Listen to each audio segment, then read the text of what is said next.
If you are receiving this transmission, you are the resistance. Ladies and gentlemen, my head is just spinning on this Friday edition. Look at these headlines on drudgereport.com and Infowars.com. California plans to ban all gas cars. Again, that's meant to devastate our economy, shut down our industry. The electric cars take actually more energy to drive and operate and run. But the globalists want to cut off our gasoline and cut off our coal.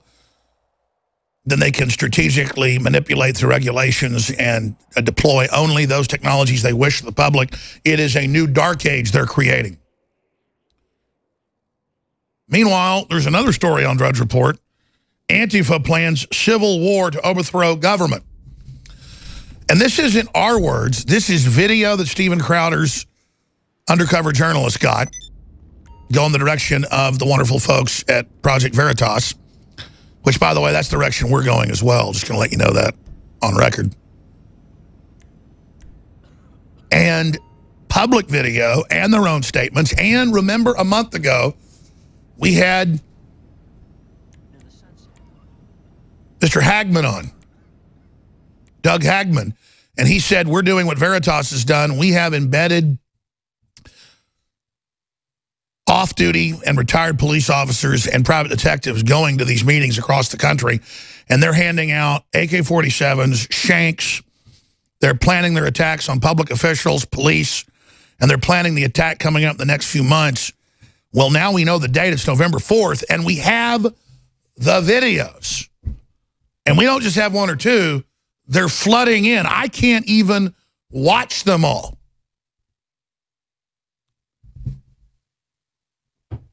They mean business, and they're being funded by George Soros and others. And they think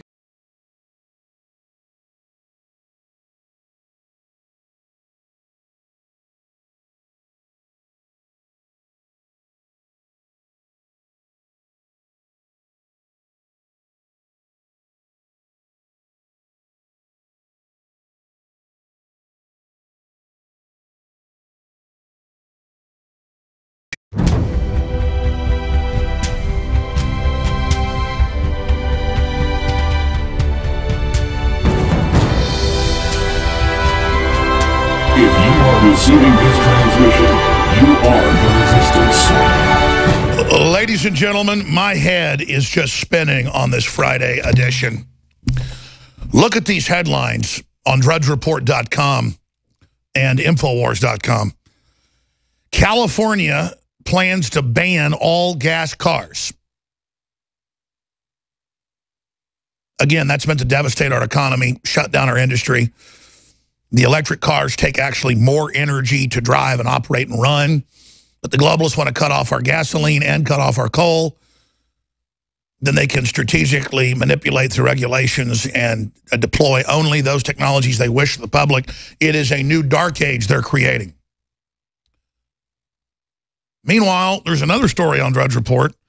Antifa plans civil war to overthrow government. And this isn't our words. This is video that Steven Crowder's undercover journalist got, going the direction of the wonderful folks at Project Veritas, which, by the way, that's the direction we're going as well. Just going to let you know that on record. And public video and their own statements. And remember, a month ago, we had Mr. Hagman on. Doug Hagman, and he said, we're doing what Veritas has done. We have embedded off-duty and retired police officers and private detectives going to these meetings across the country, and they're handing out AK-47s, shanks. They're planning their attacks on public officials, police, and they're planning the attack coming up the next few months.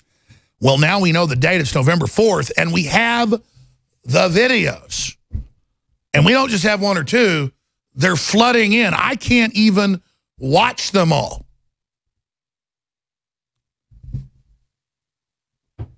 They mean business, and they're being funded by George Soros and others. And they think when a bunch of cops get shot in the back of the head or talk show hosts get attacked or more congressmen get shot, that we're going to roll over to them and follow their political correctness and their globalism and gut the country, you people got another thing coming. See, we're winning politically, we're winning intellectually, and they want to overturn that. And they're hopping mad that the economy now is at 3.1, something they say can never happen again. And it's online at current growth rate should be at 3.5 by the end of the year. They don't know what to do. And Trump gets these tax cuts through, the economy is going to roar. And what are they afraid of? They're afraid of the cornucopia of the free market. And they're afraid of that, and they're desperate to break this country's will now. Mainstream media is dying. Democratic Party's dying. The Republican establishment's dying. Anti-establishment candidates are winning across the board. In every special election, Democrats are being defeated, and establishment Republicans are being routed by patriots. And suddenly, the numbers are coming in from black groups, Hispanic groups, and others. They're shifting to conservative or libertarian in massive numbers as the awakening accelerates. The globalists push too hard. So what's going to happen? They're going to go to the violence card, and they're going to go to the false flag card. This is it. Get ready. Stunning report when we come back. I'm going to go through these videos. I'm going to air large excerpts of Crowder's excellent report and his embedded journalist. But I really think folks want to work for Infowars. We need to vet journalists to get them hired. We've been working on it. And then deploy them to these major universities to just go into these meetings with Antifa where there's men in suits and wealthy people that are directing this. I mean, this is like many other witnesses to it talked about with the weathermen. You'd be in a room with people with PhDs, and they're calmly talking about how they're going to kill 25 million Americans and put another 50 million in internment camps. And that was back in the 70s and 80s. And these same folks are now deeply embedded in our entire government, and they're about to make their move. I am rarely late getting in the chair here, but we're just reviewing all this intel coming in, and it's all directly from the enemy. And it is just incredible how arrogant they are. It is amazing that they do not realize how criminal they are and that they believe they're going to be protected. And they're making their move all across the United States. They are activating inside U.S. intelligence, inside the U.S. military, inside the FBI, inside local police, inside universities, inside factories, on farms, in schools. They are activating and openly coming out as communist and saying in the next few months they're going to start killing people en masse. And the president has to move against these folks. Reality Winner, that was the name she changed, as if they didn't know she was mentally ill when she did that. She had a top secret security clearance and was working with ISIS and Al-Qaeda and said that she wanted to kill all white people. And then she finally was so public about it, they had to arrest her. So what's happening is they're just leaving all these people in, and all the Obama embeds that are inside the government are protecting these stables of scum. What am I talking about? Here's a story on News Wars. Antifa Army lieutenant radicalized under Islamicist West Point advisor. Devout communist planned revolution on U.S. soil. And then he announces it at West Point when he graduates. Now here's the big story. Infowars.com. It's on drudgereport.com in the middle column. Antifa plans civil war to overthrow the government. Did you hear that? Antifa plans civil war to overthrow the government. And it's not Paul Watson's words, though he organizes it well. It's their words and a bunch of long videos from universities all over the country, Berkeley being, of course, central, saying we're getting the AK-47s. We've got the shotguns. And handing out the knives to go stab Alan Dershowitz, anybody that tries to go speak at Berkeley. And they say, we're not going to let you speak. We're going to kill people.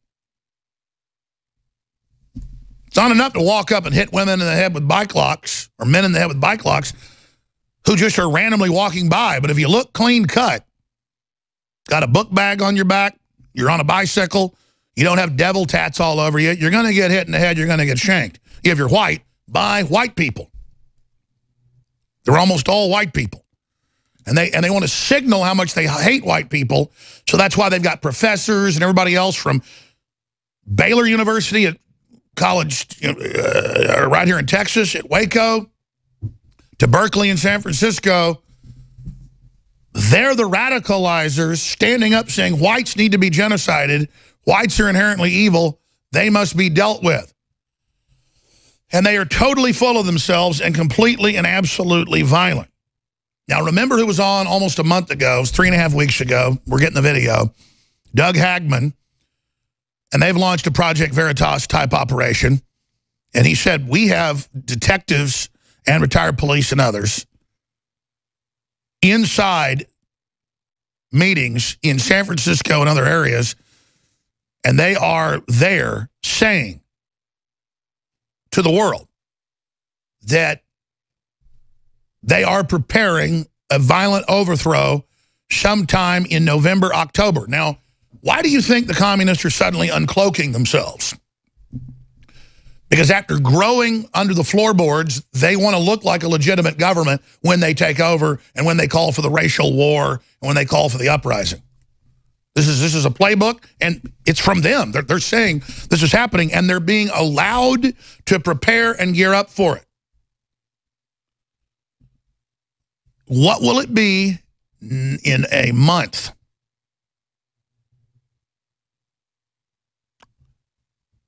What will it be in just a few weeks? What will it be? It snuck up on us, hasn't it? It's the October Revolution that stretched into November and December. It's the 100-year anniversary of the Bolshevik Revolution. We're here. It's happening now. This is real. What are you going to do about it? It's the big question you've got to ask yourself. Because they mean business. We have to hold our fire, but we have to be prepared and know they're coming over the line. And we've got to be on target and ready. And everybody's got to start packing. Because when they strike, it'll be like fire ants, where they crawl up over your legs. When they get in place, one of them that's leading, and it's all genetically engineered, by Mother Nature that way, stings you, releases a pheromone, and all the others sting. Once they get in place, they communicate by pheromones. And it's the same thing. They get all over you, they get in place, and it's going to be, boom, you wake up one morning, and 300 cops are dead. You wake up, and talk show host and members of Congress are wiped out. Trump Towers from Chicago to New York are on fire. So the police don't think they can respond. But there'll be something that happens right before that. A mass shooting at a school, a bombing of a federal building, maybe more, pinned on a right-wing patsy who's a listener of this show. That's why they're putting us all over the news and putting us on Comedy Central with all their drooling viewers to go, here's the bad guy, here's the terrorist. Get ready for this. When it all happens, it's his fault. He made his followers do it. So they false flag,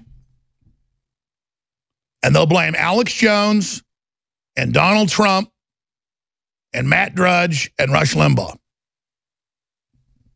And even a lot of other conservative talk show hosts will kind of halfway go along with it because they'll think, oh, my competition's about to get shut down. No, idiot, you're about to get shut down, Bolshevik style. Because that's how it worked. The Bolsheviks said, we've just seized Moscow, but if you turn in your guns and work with us as some of the other political parties, we'll let you rule with us. And just help us get the white Russians. Just help us get the Christian Russians. Just help us get the pro-czarist. Just help us get that one group. And then you're going to be fine. And then they just killed people with each new group of moron traitors that lowered the drawbridge. So we're here. And I'm sure of it, that this whole NFL thing was the activation of this. And my sources concur with that. It's not gone well for them. Trump's approval rating, even with their skewed polls, is up 5 points. Some polls even higher. The economy's coming back on. They're really freaking out. So our revolution is funds and money and success and freedom. And theirs is stabbing people and bombing people and shooting cops in the back of the head. And they think when this all happens, it'll be, oh, look, we just had our commie revolution because we've had enough after this white supremacist or whoever it is they set up went and did this horrible event. So now we're done. It's the uprising. Ah! So if there's a big terror attack that they blame on patriots or Christians or conservatives or independent media, that's what they want to shut down, not if, when, you'll have 2 or 3 days of them hyping it to get people to a fever pitch so they can make it look like it was organic. But by the second or third night, you've got to be, if you want to stop these folks, you got to be basically eyes and ears. And they're going to hit at night. They're going to start at about 10 o'clock at night. You got to be waiting on them 2 to 3 days after. I don't think they're going to change their operation. This is too tried and true. You got to be waiting for them, ladies and gentlemen. Because they're going to try to overwhelm the police forces in cities they don't control first. And they're going to lay them out. They may also do it in cities they control because they know the police chief will be involved in it and will order basically a stand down. So they're going to make their move. That's where everybody's on edge. And we've really tried to fix this as peacefully as we can. And if the Attorney General, who's completely surrounded, I know, doesn't move on these forces, you need to understand the Antifa idiots are just going to be the cover for the squads and some of the other specialized groups that they're going to be using to decapitate and they think intimidate and confuse patriot government. But you better believe they're going to try to kill conservative Supreme Court justices. You better believe they're going to try to kill Judge Roy Moore, people like that. I mean, it's folks need to know they're coming for you. They're coming for you. October is only a few days away. They're saying their operation launches November 4th. That's probably a diversion. I think the attack's coming in the middle of October. That's just looking at all the pieces. I'd say look for middle of October, but first look for a new Charlottesville much bigger, or a group of Charlottesville. That's going to be the cover for the detonation. On August 25th, over a month ago, my memory thought it was about 3.5 weeks ago, Doug Hagman, who runs a law enforcement training center in New Jersey, has a lot of amazing contacts I've learned from experience in the decade plus I've been having him on, told us that he was very concerned because from the East Coast to the West Coast to Illinois as well, they had retired police officers and private detectives that he had recruited through a law enforcement organization to go to hundreds of Antifa meetings, and that they were being centrally programmed by executives, very professional, high-ranking people in the community, preparing them for a mass uprising with weapons, including open discussion of killing police officers,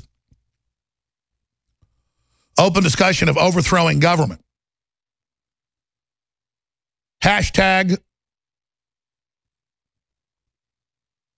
undercover Antifa, MSM ignores video of Antifa planning stabbing and shooting attacks. Now that's louder with Crowder today. That's up on Infowars.com. But also what's happening is we searched Antifa listed as terror organization just 5 minutes ago. And Zach, one of the producers, was able to recreate it. So we're going to shoot a video later and upload this so radio listeners can see it. But Google was trying to not let him go to it, saying this is questionable information, even though it was Politico that he was going to. So they're even penalizing Politico, kind of like they called up this year Forbes.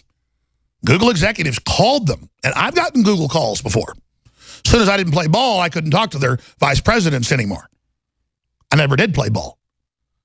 But they said, listen, don't write articles critical of this or that, or critical of Antifa, or you're going to be delisted as fake news. So you have the big super internet companies, these giant monopolies now, coming in and saying, we don't even want you to get to this information.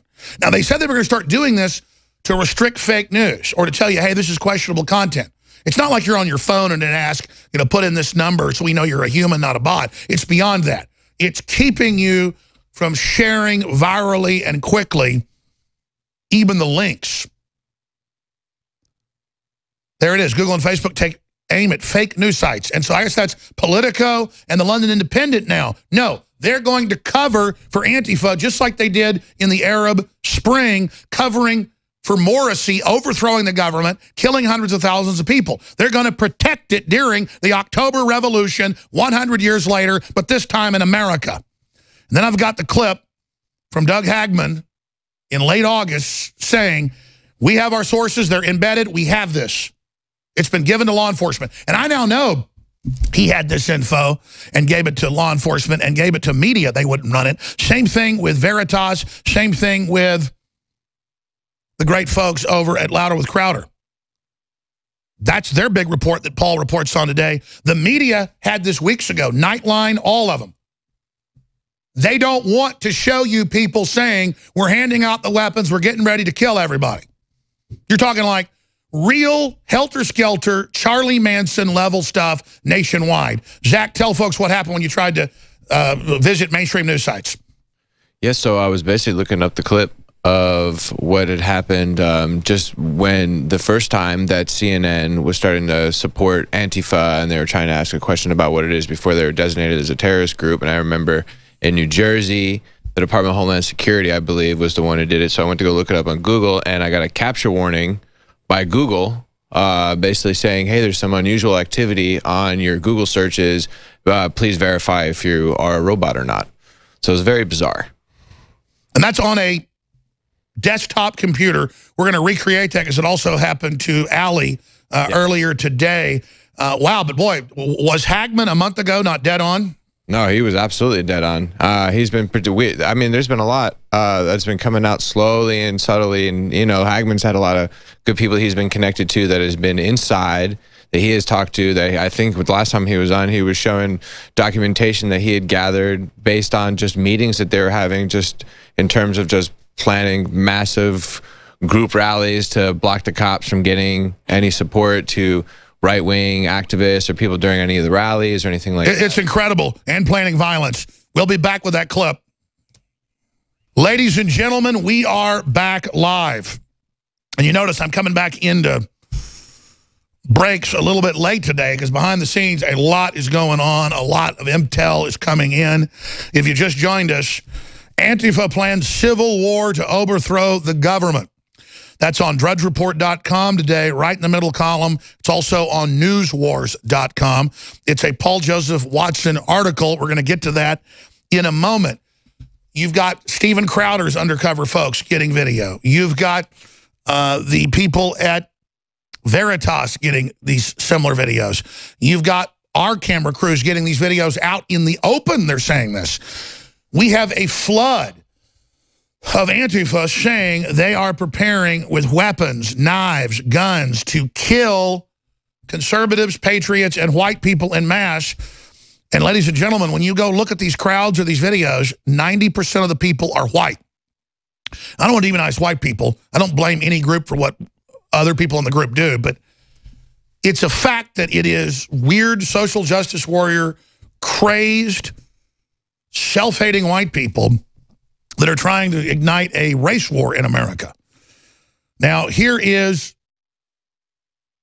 Doug Hagman on August 26 on this broadcast, a month ago plus, laying out his sources and the undercover audio and video they're getting. The full interview is an hour long. It's up on Infowars.com. But it should be added to Paul Joseph Watson's article because this is just more proof. So here is a clip of private investigator Doug Hagman. Briefly, for those just joining him, essentially we have a handful of investigators across the country, specific cities investigating and infiltrating these fascist groups. They've successfully done so in many cases. The latest report early this morning, 4:10 Eastern time this morning, saying, look, this one particular meeting in San Francisco, so well organized, the tactics, the training being very professional, the age of people there range from late 60s, perhaps early 70s, all the way down to late teens. This is the resist fascism movement. That's what they're calling themselves, but it's actually a fascist movement. And the report says it's a lot of professionals. These aren't just the average meth head. Yeah, exactly. These are above these are the people who are sending out the cannon fodder. The idiots you see in the street with the baseball or the bicycle helmets on and the baseball bats. I mean, those people are the useful idiots. The hire a stooge for a day or two and go out there and take a few whacks. Okay, that's who those people are. These people are the planners. These people are the architects of the chaos that we're seeing. The brains. Yeah, exactly. However, they're bringing in these professionals to teach, as you said, the weapons, self-defense. They're force multiplying a revolutionary group. Yep. Yeah. And so it goes on. He breaks it all down, the plans to use weapons. And now we have hours of video. So no one can say this is edited, of just private meetings on the streets, just pouring in. And you go out to these things and they run over and scream, die, F you. They pour coffee on you. They have their kids doing it. This is what they're doing out in the open. Can you imagine the frothing, insane hate? And you think, well, so what if Tom Brokaw calls you a total racist? Nobody believes him. Yeah, 90% of people know that's bull, but there's a good 10% that literally think they are Captain America fighting Red Skull. In fact, more and more, they're showing up, and they've put real comics out showing Captain America beating up the Tea Party a few years ago, and I'm one of the people Captain America beats up. And these people read it, they show up as live-action role players, and they just start attacking men, women, and children because they believe, take that, Hitler! So 3 years ago, they'd all go out to a park and have simulated battle with each other with rubber swords and rubber spears, dressed like elves and goblins. Good fun. I've driven by and seen it at parks and got out and watched it. It looks like they're having a good time. But see, here's the deal. They're not just playing Dungeons and Dragons, in a field. They're now, ladies and gentlemen, believe they're battling Red Skull.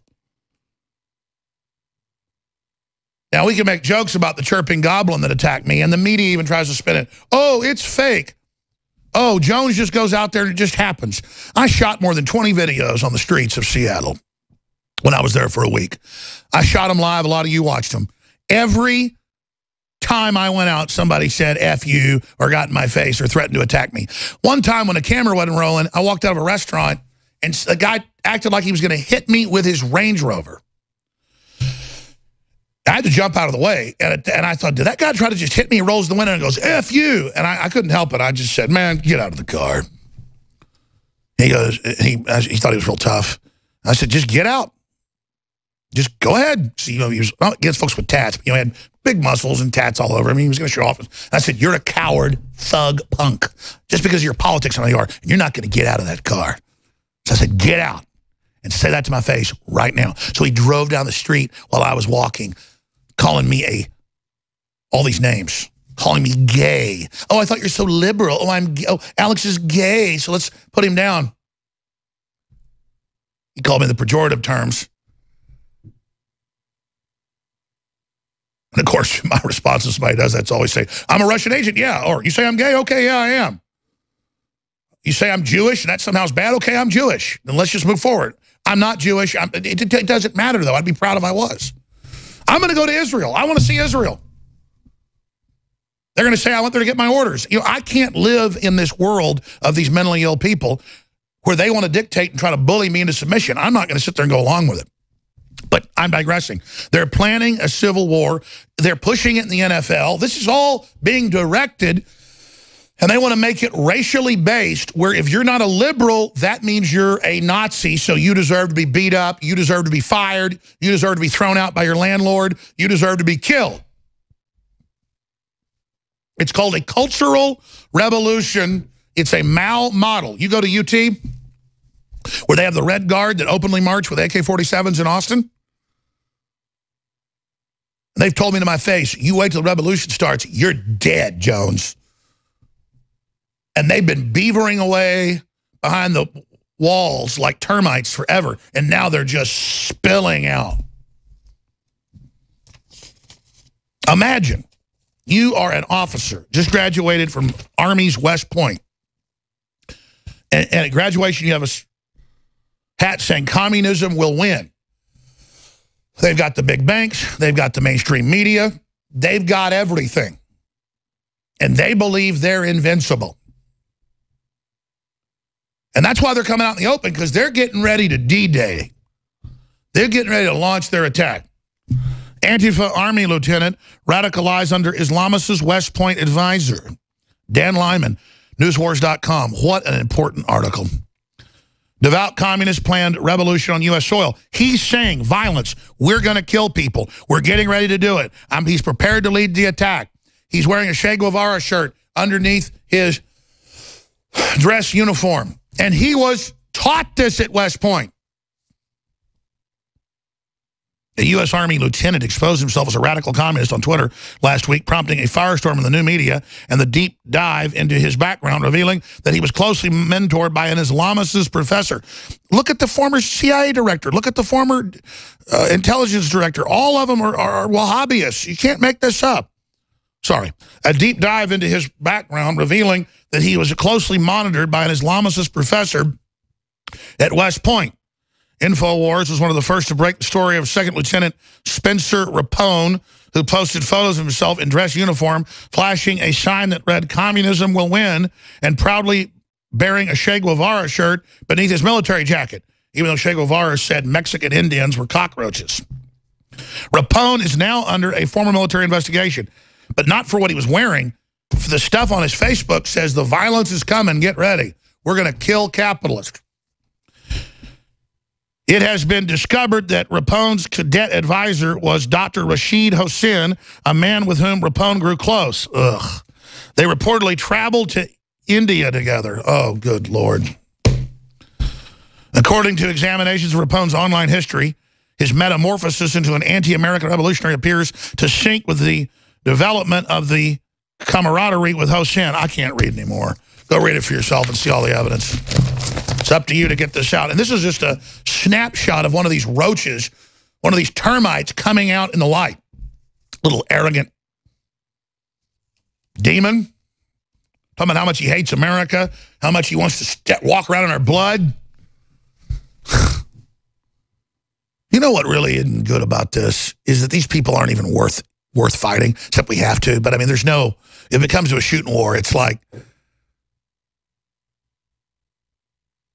they're not even a worthy opponent. They're just trash. It's just taking out the garbage. Taking out the garbage. I mean, let's take a look again. We can make jokes about this, but this is an actual chirping, gibbering goblin creature that attacked me with coffee. Imagine when the green light comes for violence, what these chirping, hopping creatures will do. Here it is. You're trash. Hey, come tell me on camera. Come tell me on camera. Come tell me on camera. Come here, coward. Come here, coward. Right here on camera. Right here. Tell people intellectually who you are. Intellectually who I am? Go ahead, yeah.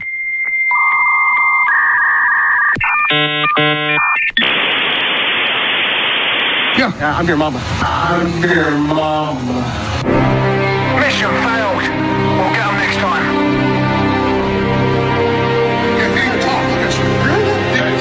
This is what they turn the people into. This is it right here.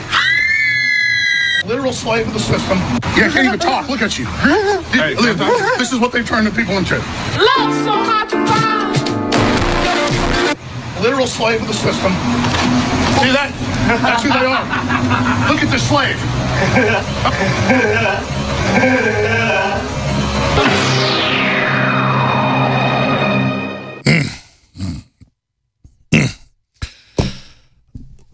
There's hours of this up on Infowars.com, but here's 5 minutes of the undercover report from louderwithcrowder.com. Antifa plans civil war to overthrow the government is where you find it on drudgereport.com. You got to go read this because there's a bunch of videos. This is just one of them from around the country. The Revolutionary Communist website, the main socialist groups, all of them say November 5th, and they're already blocking roads. We have video of that in California, in LA, and other areas saying, get ready, it's coming. So they want violence, they want death. And remember, no matter how many people they attack, whatever, you fight back, you're going to be a horrible person in the news. So the scum of the earth is now coming out of their dungeons, out of their little minion holes. Everybody should be aware of it. Here is part of that report. And remember, this was all given to the media weeks ago. We reported it a month ago plus from our sources. This was all given to the media, just like all the election fraud news, all of it. And they chose not to run hours of this sensational stuff. And the police are doing nothing. Because, you know, that's American pie now, is dirty communist and Antifa fascists that want to go out and hurt people. And they're planning violence and mass murder.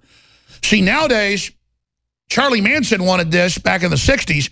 Nowadays, Charlie Manson would be a congressman. He'd get up there and talk about killing white people and how they're the devil, or black people, or vice versa, with a swastika between his crazy eyes. Helter-skelter, and they'd say, oh, make that man a congressman. Here it is. The idea is just plain clothes and hard tactics, and I don't think they'll know what hit them because they're not prepared for what we're planning.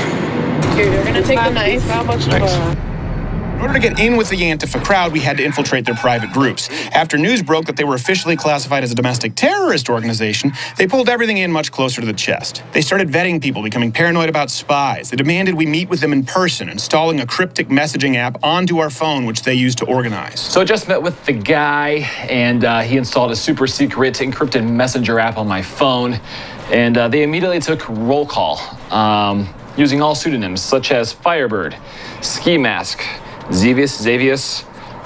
Yeah, everyone except for Will. Yes, Will, whom we immediately identified on Facebook. Will also boasted of his sawed-off shotguns and armory in his trunk. At least that's what he said. I have a toolbox full of shit. Did you bring your gun?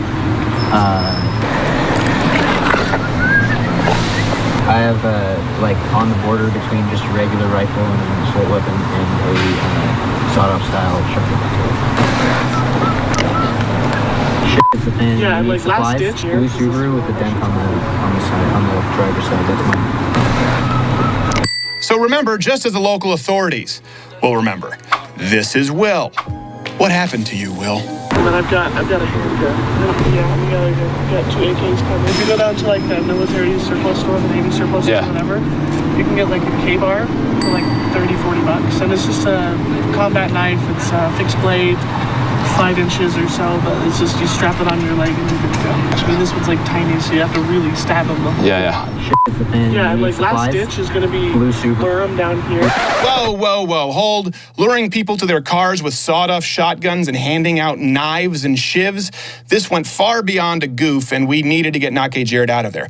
Good thing the man's got a quick mind. Is there a place to shit around here? I don't know this campus. And to the right. All right, I'll be right back. You guys could be in a few minutes. Yes, at the risk of being called a snitch, Nake Jared immediately turned the footage over to the authorities, who were already aware of our presence there, by the way. Turns out they'd been tracking this pansexual / transgender queer with an axe to grind for a while, and they were grateful for our footage. The media, on the other hand, who you think would jump on a story like this, well, Their response is what's most disturbing of all. He was just down there at President's Circle, and they were handing out sharp objects to stab people with, said they had someone coming with an AK. Why did it take 2 late-night hosts, comedians, to find this out? You know what, I wish you guys luck. Even being shown the footage in the presence of police officers to confirm authenticity, they walked away. Also, I should note, this is Dan Harris from Nightline, national ABC News. He knew about the footage and the whole story, too. I offered it to him and asked for his card. He did not give it to me. We were delivering a story to local and national news. All right, folks, we're going to come back with more of this. Again, this is amazing. And by the way, Crowder's a real comic who's actually doing real news. You've got all these fake comics that then pose as myself every night to misrepresent what we stand for and call us racist so that mentally ill people that they're winding up then kill us. That's what this is. This is a build-up towards revolution, a build-up towards a new October revolution with the 100th anniversary coming up in just a week. On Infowars.com, there's a live feed of the show up there, video feed. And look at the comments. They're just the best. NFL ratings are dropping faster than Bill Clinton's pants in an Arkansas trailer park. And then look at this latest. Ben Garrison, we got to get him back on. Here's the latest Ben Garrison cartoon. It's got the Equality Team, San Francisco Pinky Niners, the Indianapolis Ingrates sitting on the American flag, the Tennessee Tantrums, the Denver Virtue Signalers, the Cleveland Reds, the Carolina Concussions, the Seattle Snowflakes. Ben Garrison is the best. And I've been a big fan of political cartoons, looking at political cartoons they even had in Roman times that they have imprints and paintings of. And they made some jokes back then. And then there were a lot of famous cartoons in our country's history. I actually own quite a few books that are volumes of them. But, I mean, Ben Garrison, I think, from what I've seen, is the greatest editorial cartoonist in history. Not just because I agree with him, he's more prolific. We got better tools nowadays than pen and ink drawing it and then having to print it out. I mean, granted, he's got better tools than he had before, but he's the best. And there's all these other amazing ones, but wow. Look at that. Indianapolis Ingrates. But you know what's really funny? Is that they really thought they could force feed everybody to go along with this. You know what's not funny, though? The propaganda may be failing, but it's only meant to wind up their own minions to go out and start race wars and to go out and start massive attacks and to go out and start a cover for the deep state to move against Trump so it looks like it's organic. So their plan's not going well. Looks like a monkey you-know-what in a football, as they used to say. But still, we shouldn't underestimate it and know they're planning on launching it.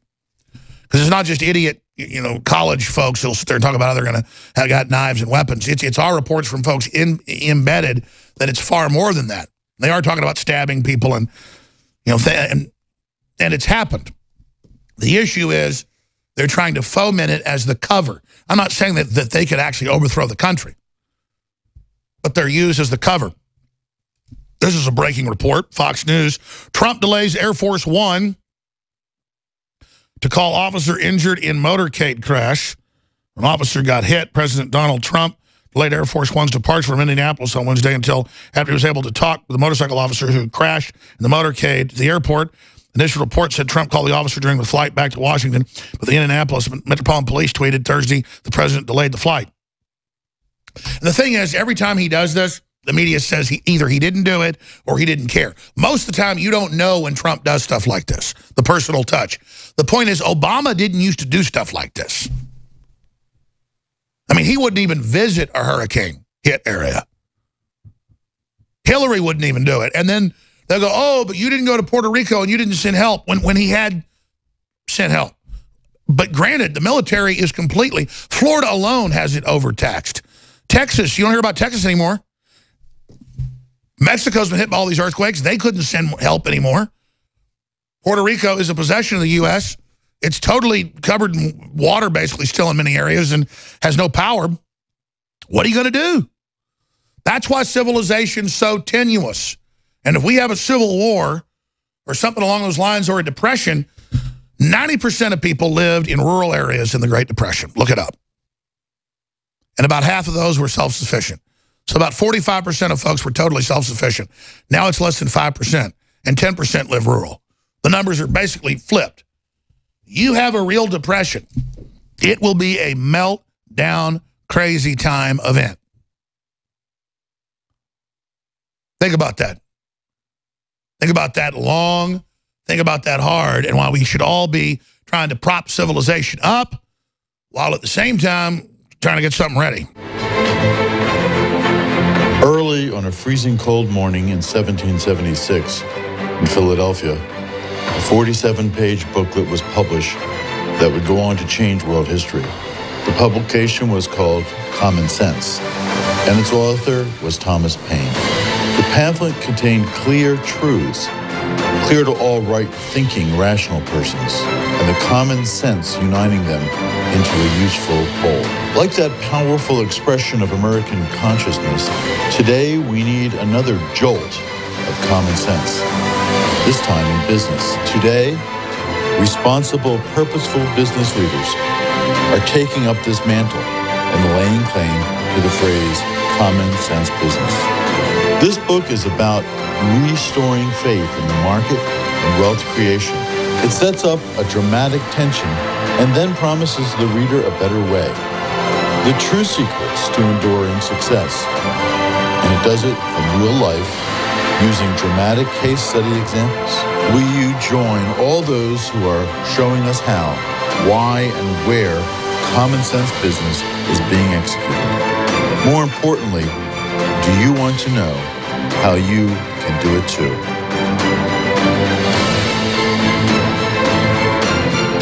And that's the new book, already a bestseller, Common Sense Business, by our guest, Ted Malloch.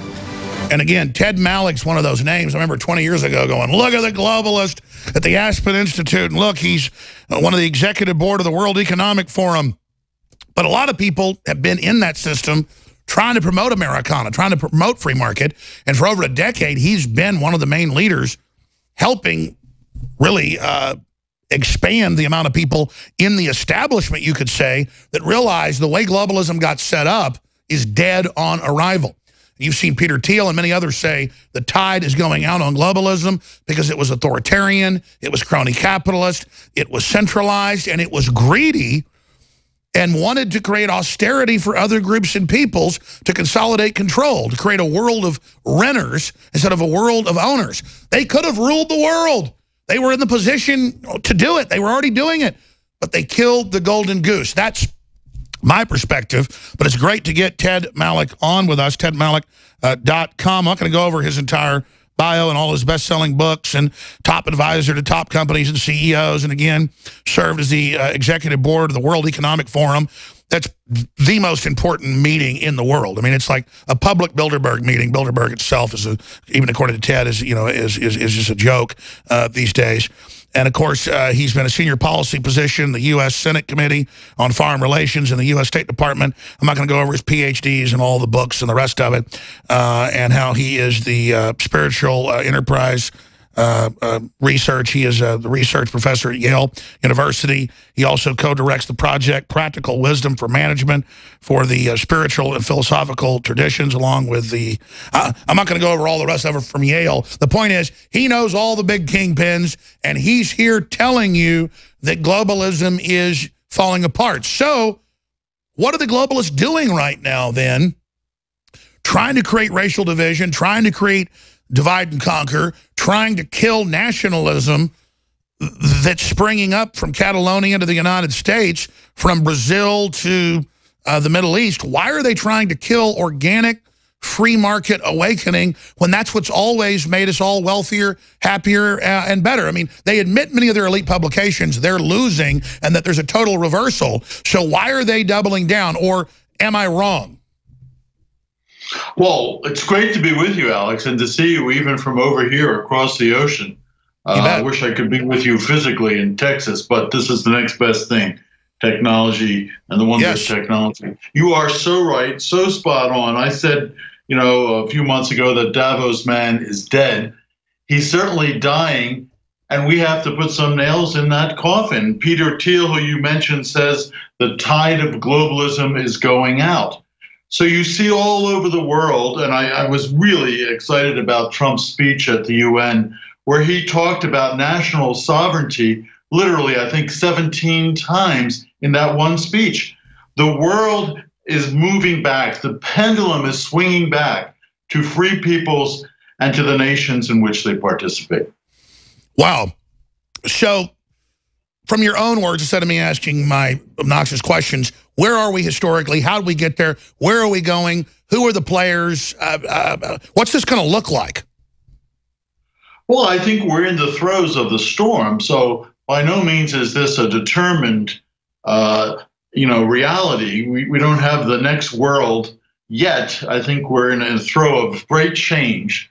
So you saw Brexit first as a barometer event, and Nigel has been on your show. Of course, he's a very good friend of mine. That's Nigel Farage, recently in Alabama, celebrating another victory there. But so you had that swing in Britain, and then soon thereafter, you had at least from some perspectives, the unbelievable and unexpected election of Donald J. Trump as president of the United States. And then you had a number of elections in Europe where these nationalist parties did as well or better than many people expected. And just last week in Germany, you had an alternate political party basically transform the entire German political landscape such that we won't really have a Merkel power in Europe anymore. That new government will have to be put together on a coalition basis. And the AfD, which is the name of the party, the Alternative for Deutschland, will be the opposition party. This is an altogether new reality. I'll predict here on your show today that next March we'll have a new nationalist government in Italy. Wow. And again, our media spun it. Corporate media spun it that it was another win for Merkel. But right there, if you look at the demographics and you look at the numbers of a parliamentary system, I know most of our audience understands that, but you might explain to them that once she becomes fractional, now other fractional parties can now basically dictate a lot of change. So this is the beginning of the end of the current wave of, I would say, anti-Europe, anti-West, really communists that have been running the EU. Well, we don't know what will happen in the EU yet. I think that... but don't you think if Germany starts falling to nationalism and free market again, won't that signal the whole EU? Well, one can only keep their fingers crossed and hope that's the case. So we have in France someone who wants to double down on the EU bet, and certainly Merkel would have been his logical and likely partner to basically reintegrate the European countries to bring forward those institutions and make it not just a trading club, but a political entity threatening America on every front, by the way. That's less likely to happen today after the election in Germany, because she's going to be focused really on keeping Germany together and putting her coalition together. Exactly, not selling Germany out to prop up the euro, not selling Germany out to keep this failed deal. And so failing forward, the EU, you might tell folks, because you're the expert on it, falling apart. So now it wants an EU army, total control. Its answer to people trying to pull out of it is police state, just like Catalonia, but on a bigger scale, correct? Absolutely. Just a week and a half ago, we had the President Jean-Claude Juncker give a speech in Brussels where he basically gave his scenario for the future, which is a totally unified, totally integrated, totally statist, anti-capitalist, pro-socialist Europe with an even closer unification than it has today. And clearly that is not something that certain players in Europe, like Poland, possibly Spain, and most certainly the UK, which thankfully has voted to leave the European Union, wants to suffice. So we're going through the throes of the Brexit now and the negotiations, and the EU is being very punitive against our ally, the United Kingdom. So as they try to extricate themselves from this union, it's looking very difficult, very costly, and of course there are many remainers still in the UK. What did you make of the arrogant Juncker, a literal top Nazi heir, whose family took over Luxembourg. I mean, he still has these duchies that he controls. He's this fossil, this throwback to something even beyond royalty, but just a kleptocratic family that's been perched on Europe for centuries. And then he threatens Trump, threatens America, and makes statements about how the EU with communist China will be able to stop America's recovery and get Trump back in line, dictating to us like he'd already captured us, like his grandfather and father captured Luxembourg. I mean, this is a guy that really thinks he owns the world. Well, he is the crony of the Germans and of Mrs. Merkel. So in a sense, this whole cabal in Europe is a German conspiracy. I have some difficulty saying this, but it is almost like Germany has gained through the EU what it couldn't obtain in the Second World War. So they're controlling Europe, they're controlling the currency, they're controlling the institutions. Juncker is a crony of Merkel, and basically it's an organization that works to benefit Germany and its interests, which are not the same interests, obviously, of other nation states in Europe, and most certainly. And I say this, of course, as somebody who has been close to this over the last number of years. Not something that the Americans should take lightly. We should look at this EU as a real challenger and not just as a benign friend. Sure. And actually a challenger. And people overuse the Nazi thing, but Juncker really is the heir to like the second most powerful family in Germany during World War II, top Nazis. The Juncker aircraft that bombed England and Russia and everything else were made by his family. And he really is bringing forward a EU project that it's been declassified, as you know, was a Nazi program. They wanted a European Union. So he's just carrying on the family project, second most powerful family, arguably the most powerful Nazi family in World War II. And they run the EU, folks. I mean, he basically thinks he owns Europe. He thinks he owns America. And this is the type of scum that we're facing. But we have patriots like our guest from the inside that are dynamiting it. Ted Malloch, tedmalloch.com is our guest. He's got a new book out we're going to talk about coming up in the next segment. And if you want to talk to somebody that's been at the highest levels of the Davos group, somebody that knows all the big world leaders, knows what the globalist plan was, and from the inside has been opposing it for over a decade, Ted's the guy to talk to. And it's just fascinating. We should have him on for like 3 hours someday if that doesn't exhaust him. But this is a short segment. What hits me so hard is for decades, going back to Barry Goldwater and Ron Paul and myself and many others, they would make jokes like there's no globalism, there's no New World Order, while they were teaching it at colleges, while they were preparing it. And now that hoax has collapsed. And as soon as that hoax collapsed, it's game over. But if they would have just been building a real global community with a future to empower everybody, everyone would be for it. Because that's obviously the logical next step. And I just don't get that they're doubling down with violence and with Marxists in Europe and here and calling for violence and calling everyone Nazis that doesn't want to be part of this when literal Nazis launched their current EU-centric spoke to control globalism.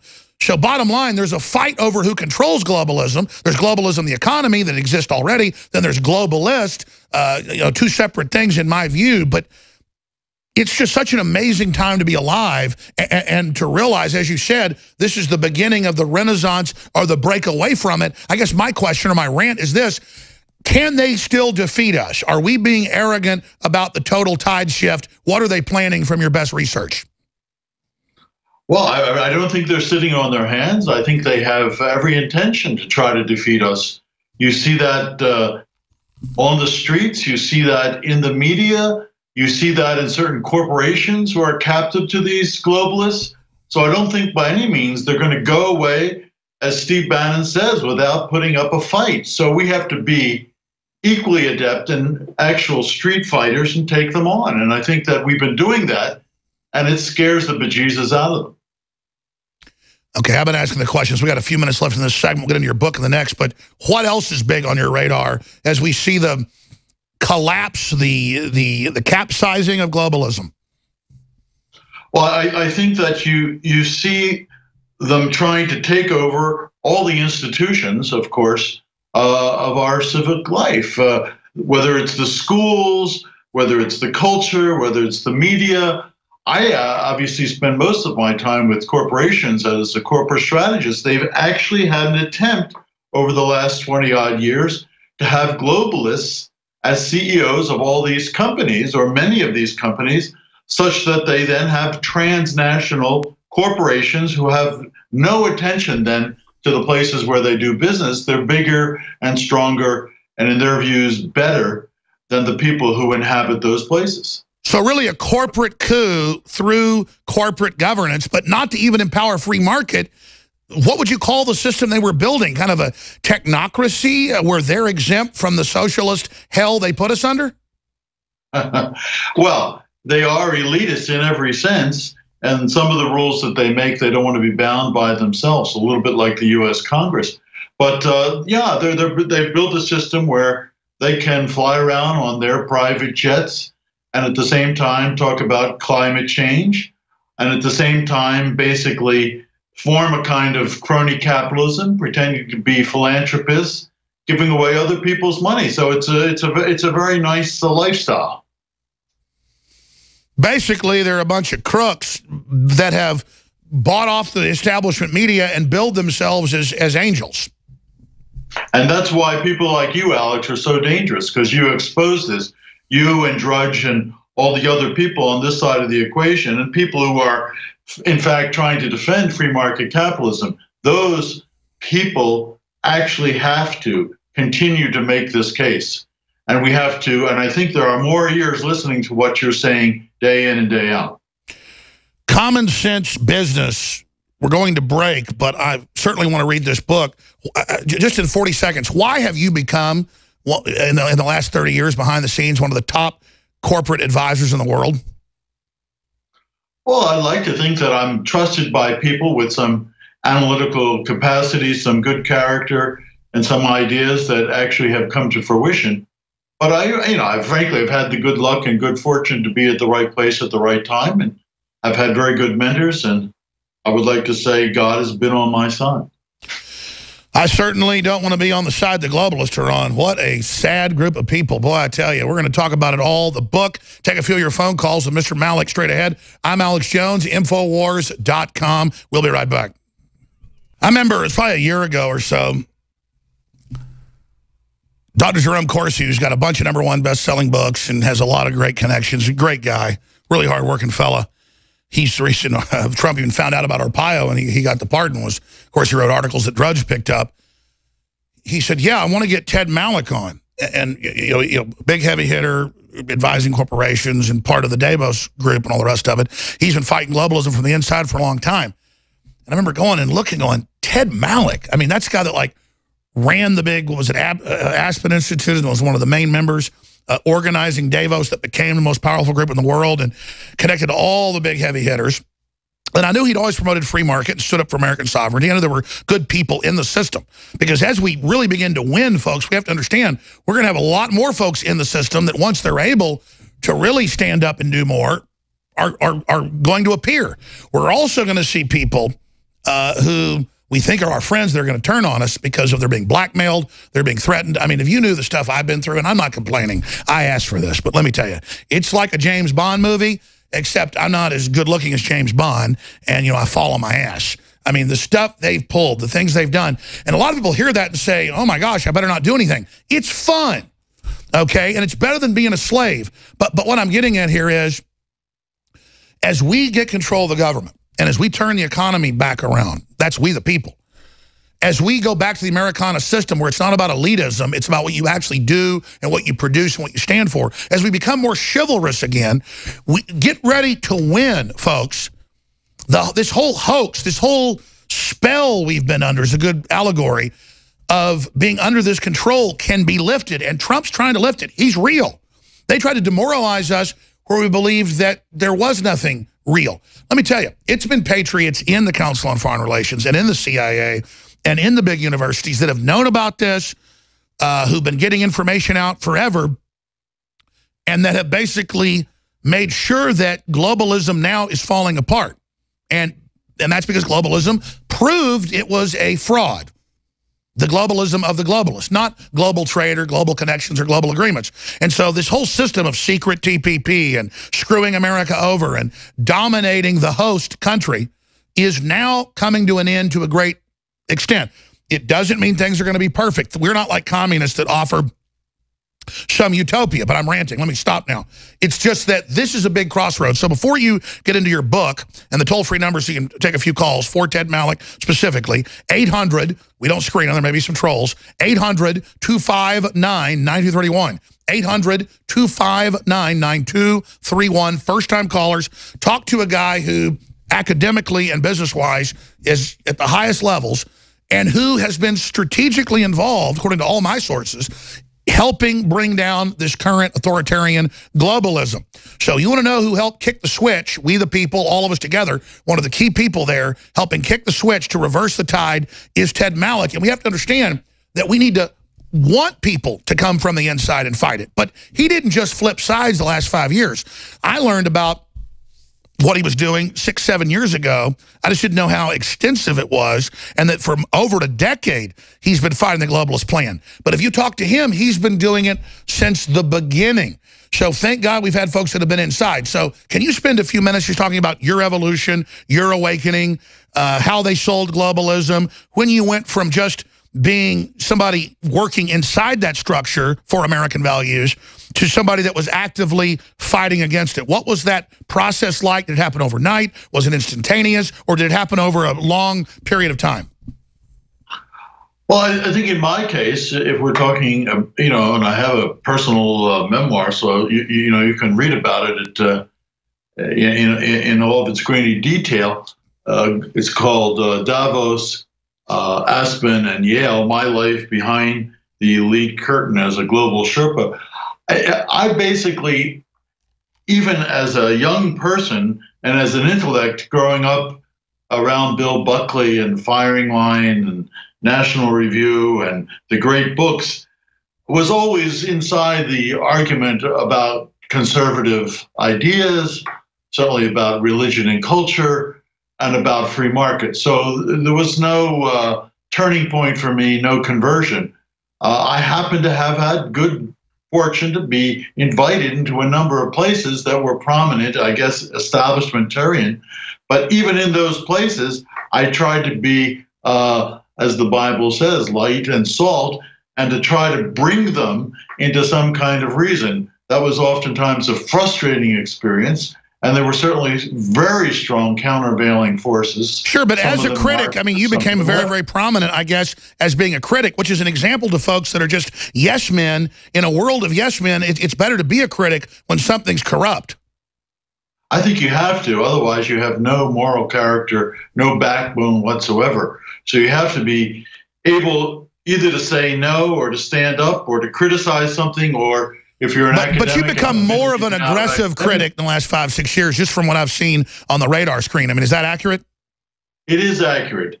That I have, I would say, in the last 10 years, and thanks to some mentors and some foundations, been able to write books that are much, much more critical than at an earlier point in your career where, you know, you're frankly trying to make a buck or get promoted or get to the next rung. So we're all guilty of that kind of careerism. But at this point, I mean, I'm able and willing, and of course I've been doing this both on shows like this and in print, to tell the truth about where we are and how we got there. Have they tried to punish you? Well, I mean, they've tried to politically assassinate me. Certainly there are people in the American system, but more in the European side, who see me as their archenemy.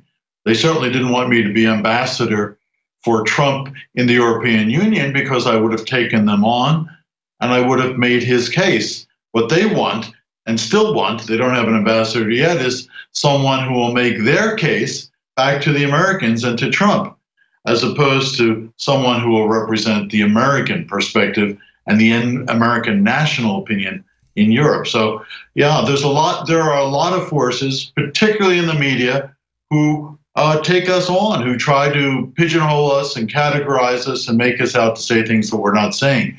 But they're particularly fearful of me because I know them from the inside. That's right. In fact, well, I mean, I've seen the horrified reports, and then now, I mean, they wish you would just shut up, but the more they tell you to shut up, the more you speak. And it seems like the bullying, don't they get across the board, just of Trump supporters or nationalists or free market folks, that their no-holds-barred bullying has now only really gotten a lot of people off the couch and into a very, very aggressive stance? I think they took our kindness for weakness. Well, I mean, we have, I think, fought back more so in this last period. And a lot of that, I think, is precipitated by the Brexit situation in the UK and by Mr. Brexit himself. I've mentioned him, Nigel Farage here, but even more so on the world scene by Donald Trump. So he is the persona, I think, that has really transformed the landscape. So you're looking at my bookcase right behind me. I'm very proud to have in one of these frames a letter from the Socialist Party and the Communist Party of the European Parliament that says I should be made, Ted Malloch should be made persona non grata, that I should not be able to have a political or a diplomatic appointment to their European Union. And that's what I remembered. I was stretching back in my memory that major political parties, because communists are a major party in Europe, folks, are like trying to have you banned, saying you're not fit to serve, basically banning you from public life. Oh, they would enjoy it if we would go away and just go back and sit on our hands, and if they could take you off the air and stop the publications of other publications, and then they could just go back to business as usual. But that's not the case. You know, they've approached radio stations we're on and offered them huge sums of money to take us off through other programs. And they go, oh, we don't want that show. And they go, don't worry, any show, not even our show, just get him off. And I've learned behind the scenes they're doing stuff, you know, even at the network level, to sabotage, oh, you don't want Alex anymore. You know, carry something else. Yes, I'm aware of that. Just let folks know. So it's definitely hit next level. It's so intense. And I think as libertarians or conservatives or just Christian patriots, we don't tend to want to whine and say, oh, look, we're under attack. It's almost like it's an honor to be under attack. It is. But the listeners and viewers need to know, they don't want us speaking. They need to understand, just getting our articles, our videos, your book, getting these materials out is a revolutionary act. Here's an example. This is up on newswars.com, Adon Salazar, also prisonplanet.com. It's very important to get this out, because we were just talking about how they want to ban him from service, because a lot of folks want to try to have him be an advisor or an ambassador to the European Union via the United States. Trump's talked about that. Speaking of his book, Common Sense Business, we're going to talk about in a moment.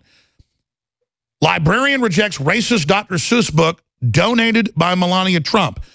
Yes, because she donated it at an event, they don't now want the book, period. Even if it's not the book she even donated. It's because she donated the book. It now, by extension, is racist. And he got to ban colleges, you know, called Lynch, or halls called Lynch. A Cambridge, Massachusetts librarian refused several Dr. Seuss children's books donated by First Lady Melania Trump, claiming the content is steeped in racist propaganda.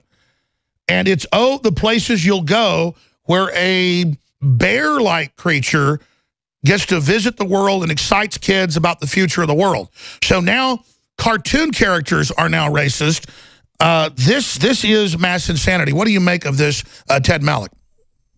Well, this is clearly a political act. I mean, she was making a donation of children's book. I mean, innocent children's book. We all grew up reading these books and giving them to a library. And this librarian, I'm not saying she's an unqualified librarian, but she's a, you know, she's a cultural Marxist, and she's basically saying, we don't want any of these gifts because they're coming from you. And then she makes all these categorical, you know, comments. And she wants the power to ban whatever she wants when she wants. And that's why the cultural Marxists, as you just said, pick asinine things, because if they can get away with banning loving, sweet, totally non-racist books, they can ban anything.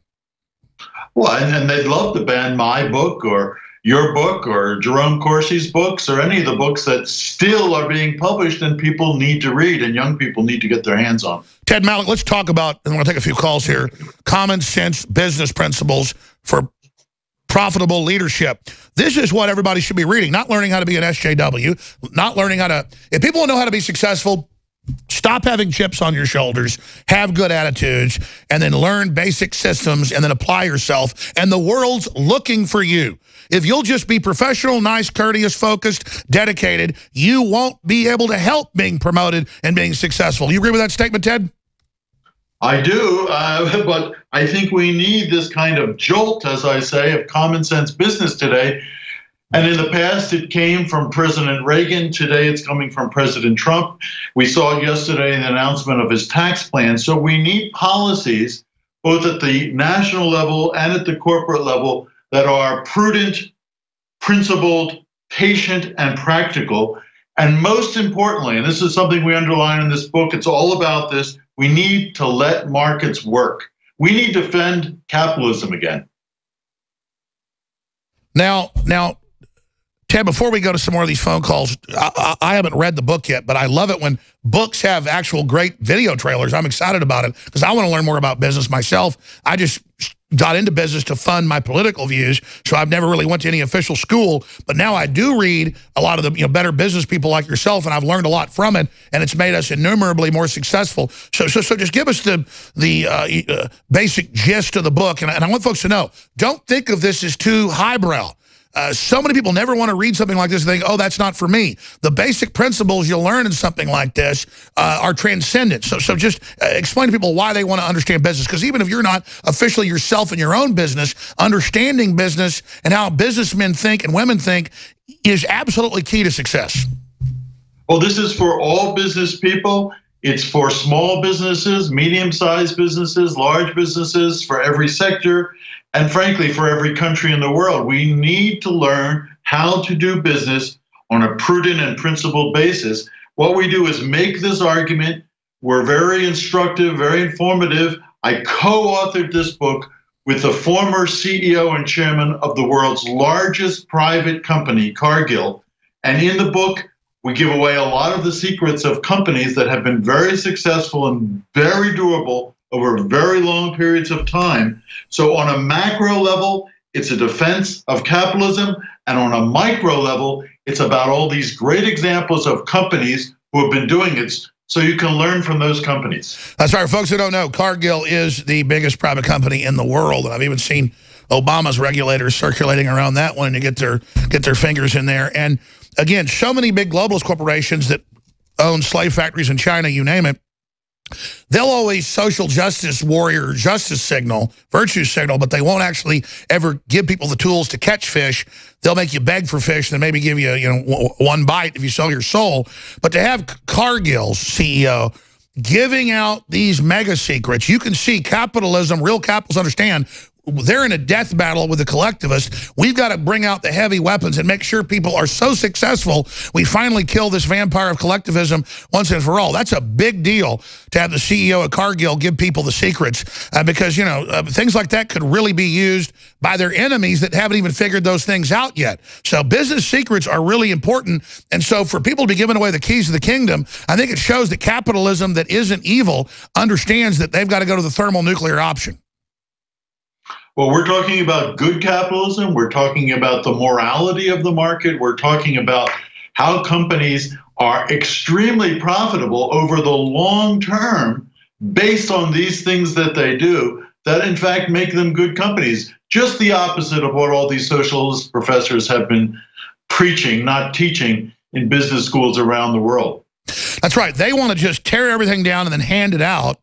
It's like if you had a spaceship to go to a new planet, they want to tear down the spaceship and just for fun because it threatens them and then live like a bunch of savages instead of wanting to be part of this, great experiment. They just hate success and want to conquer the engine of success, even though they're going to destroy it so that they can claim that they're dominant when true dominance would be to simply empower humanity. There's no question free market capitalism, even though only a fraction of it has been realized, is thousands of times better than communism. Look at Venezuela. Look at Cuba. Look at all these countries. China's not communist. They've just adopted partial capitalism, and it's taken them a long way. I mean, can you, before we go to calls, a few minutes just on why the elites who made their money through capitalism, so many of them, and what percentage do you think it is, 60, 70%, still want to push collectivism? Is it because now they've gotten to this level they want to use it as a tool of control, or is it really that they're bleeding heart fools and are guilty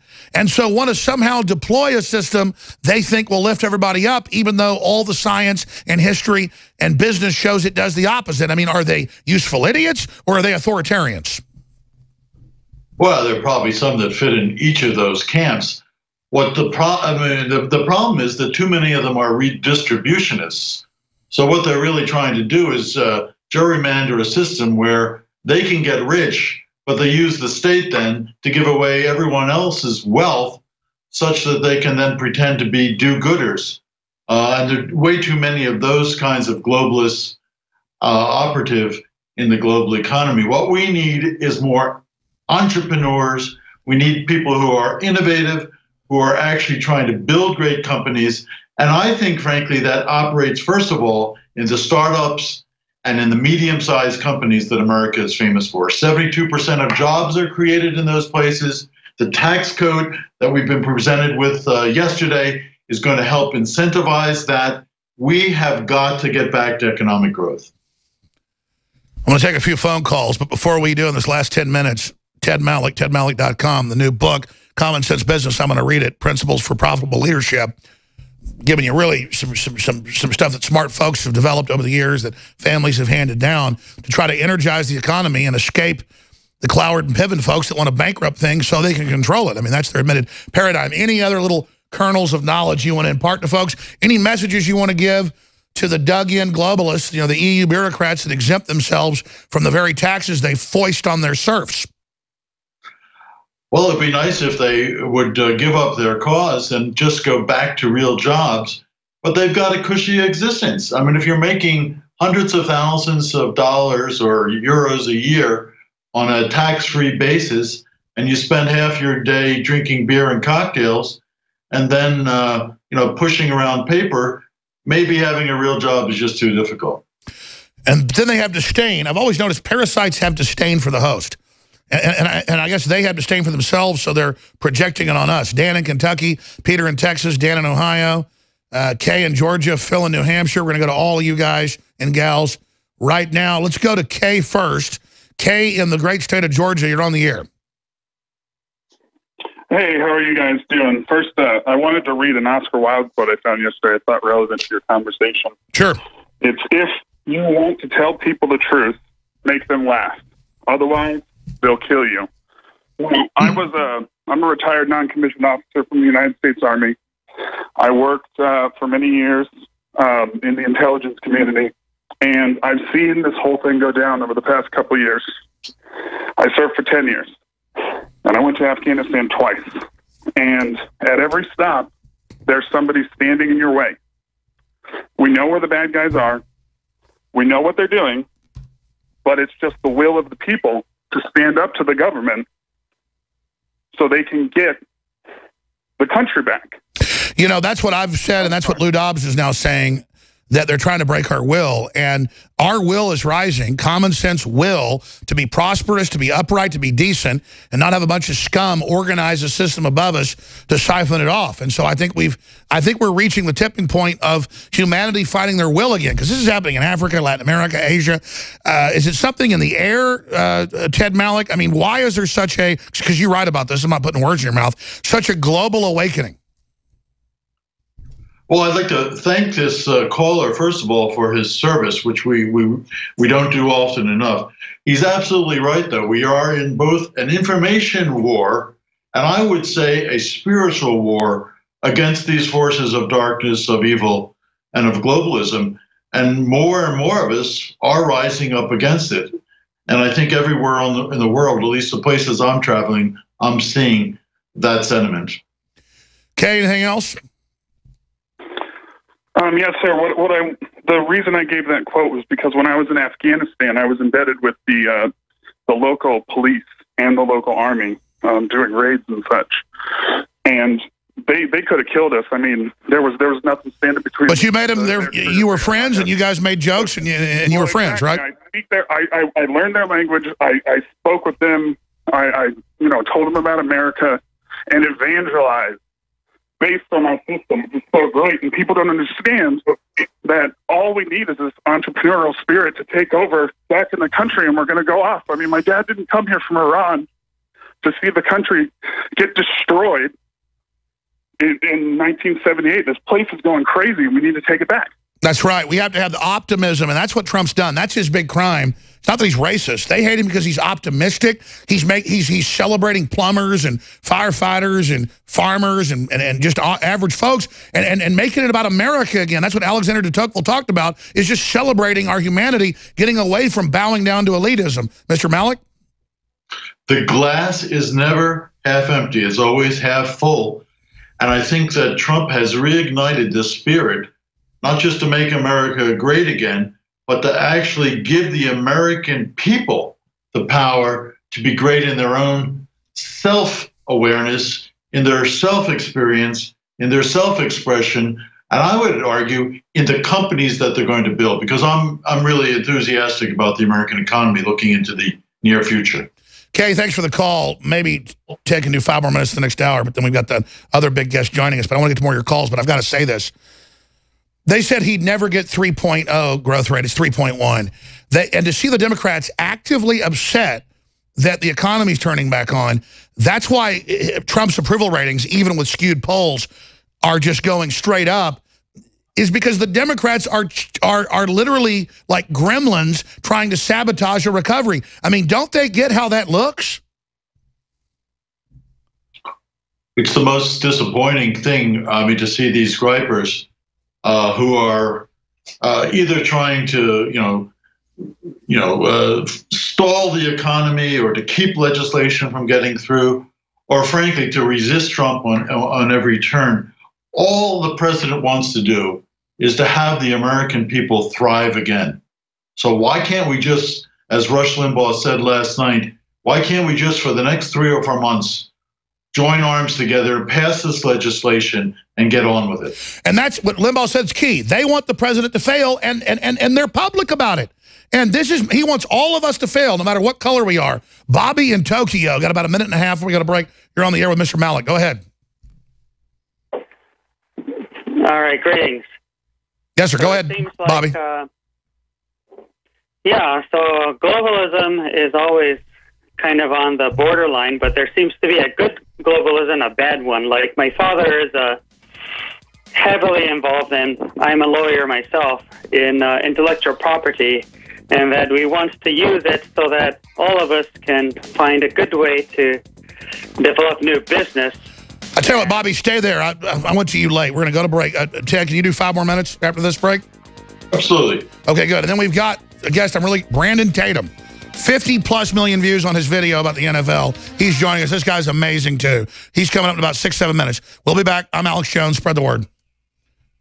Look, if you go back 70, 80 years ago, they said the international man or the people that knew how to go to different countries, have different businesses, travel the world, that's a great thing. And then the globalists sold themselves as humans working together and all the rest of it. Globalism is this global group of technocrats controlling everybody and then having secret agreements and secret groups and exempting themselves. That's the globalism we want to defeat.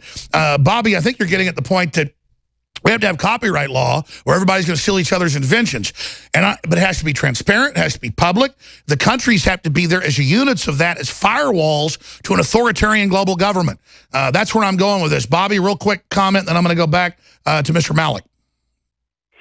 Yeah, so I'm from Tokyo, and I wish that Ted Malik would be our Minister of Foreign Trade and so forth, because we're so incompetent here. But one of the main points that I'm concerned about, which I'm interested in, is that with regards to North Korea, and it's related to Steve Pachinek's point, in that, North Korea is already starving and nearly dead. And nobody seems to be interested in keeping that area alive. And why not? It wouldn't be an amazing feat for the United States if, like, Donald Trump would fly over there, say, hello, Rocket Man, and Rocket Man says... No, I agree, because as bad as I hate the communists, the people are slaves. They're totally brainwashed. It's a very, let's ask Ted Malloch, that's a great question. What would you do about North Korea? Because, I mean, they're so belligerent, they're threatening all these attacks. I don't want a new war, but, I mean, what do we do? Well, the problem is we've tried everything for more than 20 years, and we've given away the shop. Economic sanctions have, for the most part, either not been sufficient or have not worked. I mean, the allegation is that the Chinese and possibly the Russians control the economy, so you need their full cooperation in order to really put the screws to the North Korean situation. I'm not sure that there is a military scenario, but I think we have to keep that scenario on the table and hopefully come to a point where either they come to their senses, but because they're so irrational, I don't think that's likely. We'd have to hope that there could be, and maybe incent, regime change. I agree with you, and really sell a new plan with Russia and China and the North to economically build them up, but they have to give the weapons up, agree, stop, have maybe a 10-year reunification plan. Instead, they just seem to be getting crazier and crazier with Kim Jong-un just firing missiles over Japan and threatening preemptive attacks. I got 4 children. I don't want nuclear war. I know the Russians and China are involved. But at the same time, this isn't like it's Iraq or something. This is a real lunatic threatening to nuke us. Well, that is in fact the case. And he actually has some of those weapons now and some of the delivery systems. So if you put the two together, you can look at the circle or the arc of his possibilities, and it's quite frightening. So we'll see. This might all end rather badly in a fiery way, as the president has said. But I do want to say that you're absolutely right, and we're in total agreement. And the caller, I think, has made this point. Globalism is the problem, not world trade, not relations between people, not the nature of give and take between nations. Globalism is an ideology. It's actually an immanentizing of the eschaton. It's trying to bring heaven on earth, which actually violates the first. It's global redistribution by a bunch of pointy-headed bureaucrats who become gods. So we need to call out globalism for what it is. And that's what I've been doing these last few years. An unelected authoritarian group of people on a power trip. Ted Malloch, the new book, Common Sense Business Principles for Public Leadership. Everybody should get it. Let's talk more often. Thank you so much for spending so much time with us. Great, Alex. Take care. Get ready. Brandon Tatum. Tell everybody on Twitter and Facebook he's coming up.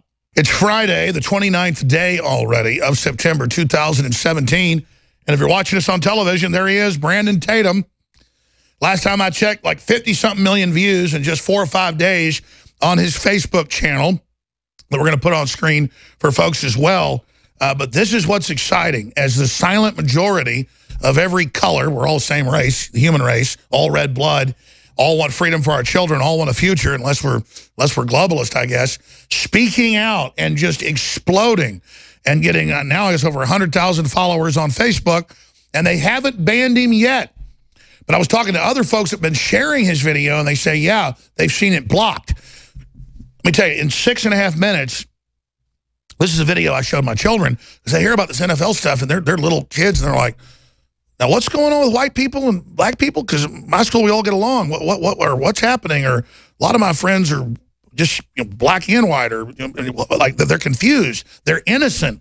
And they don't know what my 9-year-old daughter doesn't know what's going on. I've got a daughter that's also 5 months old, 4.5 months old. She doesn't know all this stuff, and she's going to grow up, just tries to watch a football game. It's not family friendly anymore, and he just lays it all out better than I could do. And then I found out more about him. Former athlete, University of Arizona, current police officer in Arizona, born and raised in Fort Worth, Texas. It's always great folks from Texas, I got to just say. And went to Paul Lawrence Dunbar High School, All-American high school player. And, of course, he is a great patriot as well. And so at the Officer Tatum, and, of course, Facebook.com/TatumBug34, YouTube.com/BTCruiser34. But let's play a few minutes of the video that's got over 50 million views last time I checked. He's got a bunch of other viral videos as well. Here's a few minutes of it. All right. I wasn't gonna talk, but now y'all done made me talk. So look, this is my whole thing about this protesting and this taking a knee on the flag. For all you people who just seem to not understand, let me clarify this for you, okay? It's not about the act of protesting. It's not about the act of believing in something and pursuing it. It's the way you're doing it. I don't know how many times people have to say this. Listen, what does the American flag have to do with your perceived oppression? What does the national anthem have to do with these issues that people are bringing up? It is a separate issue. The flag and the national anthem has nothing to do with what you're talking about. You're talking about an anthem of hope and unity within this country that have made people become great, that have made the poor become rich and give people opportunities. You're just talking about a flag that represents hard work, dedication, blood, sweat, and tears, sacrifice. And the thing that makes me most upset is that you have these people who turn around and take a knee and want to attribute all the negativity to the flag and the anthem, but don't want to attribute the positive. Listen, if you feel that the American flag represents negativity and slavery and all this other stuff, then you have to give credit and credence to a flag that have given you an opportunity to go from cornfields and picking cotton to being the president of the United States of America. Going from being segregated, can't go to proper schools, can't vote, taking you from that point to now you're making millions of dollars to play sports. And you know who's watching you? White people. I'm sick of y'all coming up with these lame excuses. The reason why America isn't, listen, Martin Luther King had support, you could call it bipartisan support. He had support on both sides, from people in the movement and people outside of the movement, because he did it with respect. He did it without robbing Peter to pay Paul. He did it with integrity. He did it with a mission. He did it with tangible goals that were achievable through hope, faith, and dedication. It's powerful, but we've got him live right here, so I'm going to stop right there. We've got some other videos I want to get to, and it's confusing because you go to his channel, it's got 13 million views. On another channel, it's got 41 million views last night, and I still can't figure out Facebook, because I'll see one of my videos with like 100,000 views and 1 million over here. Paul Watson will have 37 million over here, and I've got 1 million over there. I mean, it's crazy how it works, but we've shown those to you yesterday with it 41 million views, and then a bunch of others. It is just absolutely crazy. So let me just ask him out of the gate. First off, it's great to have you here, and I love the internet age because I get to learn about all these cool people out there who are all one race, the human race with red blood, like Martin Luther King talked about, and all the eloquence of white people, black people, Asian folks, Hispanics, everybody, and all the great food, and all the great literature, and all the great movies, and just the true diversity that brings us all together, instead of the left and the globalists telling us how bad we are all day and trying to hijack football. But people want to just go escape with their families. I don't want to hear all this stuff when I'm watching football. You know, they're hijacking it. They're taking it over, like Steven Seagal said. Just to have you there, though, it just makes me feel good, Brandon, and so many other incredibly eloquent people, because you said in 6.5 minutes what I've been trying to say just perfectly. So it's amazing to have you here with us. Well, thanks, Alex, man. I enjoy your show. I love your energy, and I'm excited to be here for sure. And I know you're kind of getting ready to go on duty and stuff, so you only got about 30 minutes with us. Instead of me asking the questions, what finally got you to go public? What finally got you to start speaking out like so many other silent majority people? I don't know, man. I feel like that I have an obligation to people. I have an obligation to this country. I have an obligation to my family to just keep it 100% real. And I felt like that when truth is revealed to me, I mean, I would be doing a disservice to people to not express that. And also the frustration is what caused me to start coming out, because I couldn't hold it in anymore, that I felt like I've been lied to. And now the truth that's been revealed, I have to say something about it at all costs. I don't mean to obsess over this, but I spent hours the other day trying to count it up, just because I go through the same thing. But the Super Bowl has like 80 million views. I counted up the copies of your video. It was like 50-something million a day and a half ago. Do you know how many views it's got? I don't have a clue. I mean, I think I seen the views that you spoke about. I think it was 41 million and then about 13 million on my page. And I've seen a few other pages that have had 1 million here and there. So I'm saying at least 60 million or 60 or 70 million views. One guy in his car. What does that say to the entire NFL, Hollywood, all of them? Colbert doesn't have 60 million views in a month. I mean, that's true. That's true. I think what it says is that this is, like I tell people, it's not about me. It's not that I'm such a great spokesperson. It's that God has put me in a position to have a platform to speak on behalf of other people. And I think that America spoke by a guy sitting in the car, you know, spewing out his heart, and millions and millions of shares of that one video. It speaks to what America really feels. Well, I'm not kissing your ass. It's true. Excuse that. I'm going to stop even using my old stuff, folks. I apologize to stations. You just walked through it all perfectly. I get so angry because there's so much. I can't say it all, but you were somehow able to just, I start stuttering. I get so angry. I don't know how you just laid it out so smooth. Yeah, I think, you know, the funny thing about it, and people may call me crazy, but I talk all the time. I talk to myself. I talk to other people who are available to listen to me. So what happens is I ramble about this stuff all day long. And then when I get on a video, this is stuff that I have already been saying to myself. So I think it comes out smoothly after I'm on a video because I've been harping about it, you know, all day long. It's incredible. We just found another video where it's 42 million views. I mean, it's just crazy. And again, they have red carpets and Oscars for movies that 10 million people see. And so I'm just showing how obsolete they are now that all this competition has come. And then that's only one part of the story. Then there's the whole story about what you said. And then the NFL is trying to double down, even though at first they said, okay, we may back off. Now they want to double down. And people are, and they're trying to get black folks to get into this. And this polls show they're not buying it. What is the NFL thinking? I don't know what they're thinking. I don't know if this is some kamikaze mission or what. I think what it is it's the liberal mentality. I feel like that these people are being, you know, tricked into, brainwashed into, forced into, shamed into acting this way. I think a few players decided to do something, and these owners are afraid of the backlash that they'll get from minority communities if they actually stand up for what's right. I have no idea what they're thinking about. This should not be happening in America. You know, it's funny you say that. I was looking over here. They're now reporting that there wasn't one sack last year against the Raiders quarterback, but because he was the only guy that wouldn't take a knee, that the defensive line let him get sacked over and over again. And now the word is players are speaking out and saying, yes, they did let him get attacked. That is next level if they did that, because we saw this other Army Ranger fella who came out and put his hand over his heart, but they threatened to fire him. So he said, I apologize. I'm ashamed of America, basically. Talk about, I mean, imagine the bullying they're going through. That itself is so un-American. No, it is, man. You know, to be honest, I've been in locker rooms before. I know the pressure of wanting to be a part of a team. And you guys love each other. You know, as a team, you fight for each other. You work out together. You have a season. You have goals. I understand that dynamic. And this kid pretty much fell victim to that. He wanted to stand up for something, but this mob team-like mentality, you know, forced him into saying, okay, you're the outcast, man. You're not with us.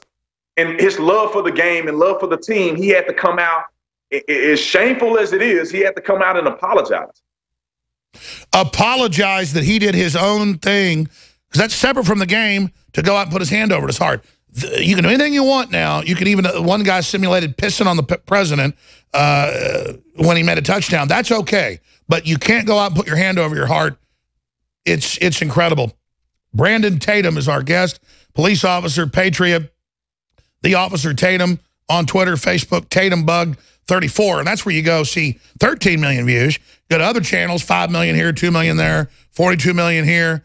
I mean, it's just crazy. And again, that's just one of his videos. The other videos have millions. That shows folks love that truth. We'll be back.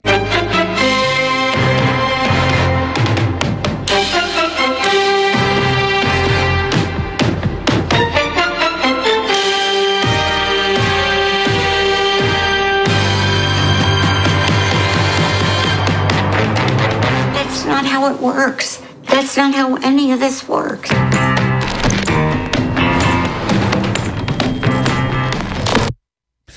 I noticed the NFL commissioner last Saturday when Trump said, stop disrespecting America and our veterans, he said, no, you disrespected the NFL.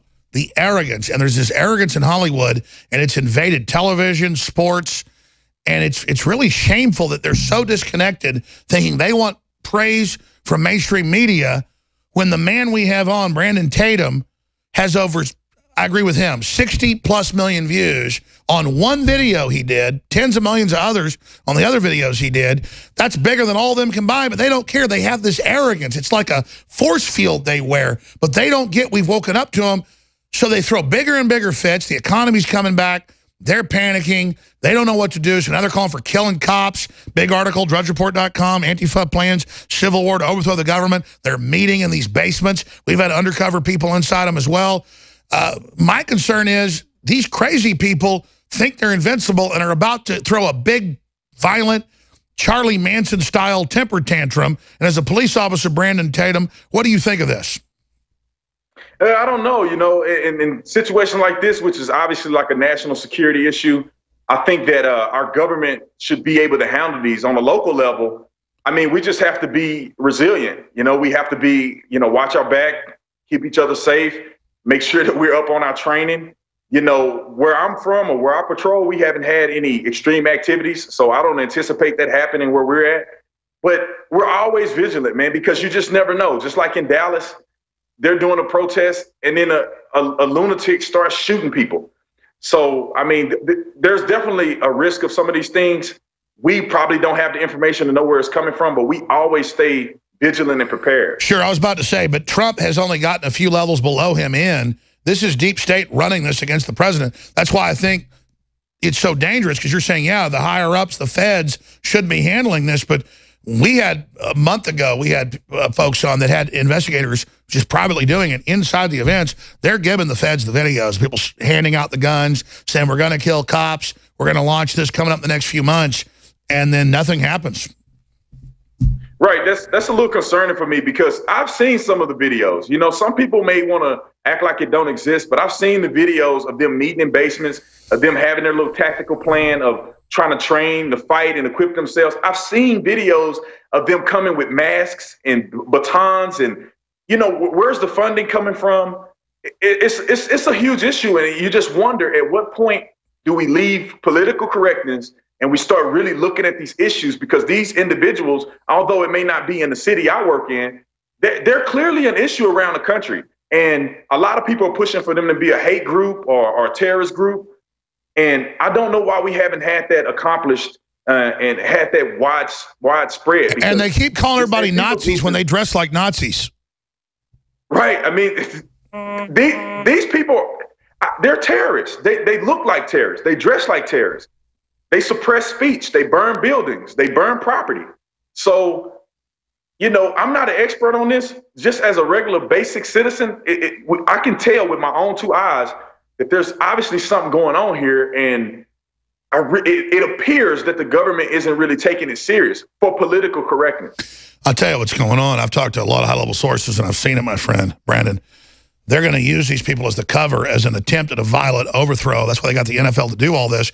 You have counter-strike bigger than all of us combined, quite frankly, except for the president. He's had a bigger reach, but you're like number 2 now fighting this. But you think you've been even more powerful because it just neutralizes all their propaganda. But you look at this, they've got some special teams and people involved in this. Soros and others have done this in other countries. They want to use these idiots as their decoy cover for what they really do. They're planning something big. Right. No, I agree with you. I mean, anybody can look at these videos that you're showing. They've been spread around the internet. I mean, somebody would have to explain to me, why are they covering their faces? Why are they in these secret meetings? I mean, I've had the FBI and Secret Service here like 10 times, and I never called for violence, asking me if I'm planning violence. So why are these people still walking around calling for killing cops and beating people on the head with bike locks? I mean, why? It's this mentality of political correctness. I mean, I'm telling you, you can go out and you can say, I hate police officers. You can say, I hate white people. It's almost as if you could go out and do that, and it's kind of pacified, like you get a pass. And at some point in this country, and I think Trump is doing a good job at trying to get it back in full circle, at some point, we're going to have to get to the point where we say, look, if it's wrong, we need to call it wrong. If it's right, we need to call it right. And I'm telling you, like, I think that you have a lot more knowledge in this than I do, but as a regular, everyday person, it's concerning to me. It is. Stay there. I want to ask you what Martin Luther King, as you said, would say about this. Because all you're saying is what he would say. We'll be back. I am happy to join with you today in what will go down in history as the greatest demonstration for freedom in the history of our nation. I have a dream that my 4 little children will one day live in a nation where they will not be judged by the color of their skin, but by the content of their character. I have a dream today.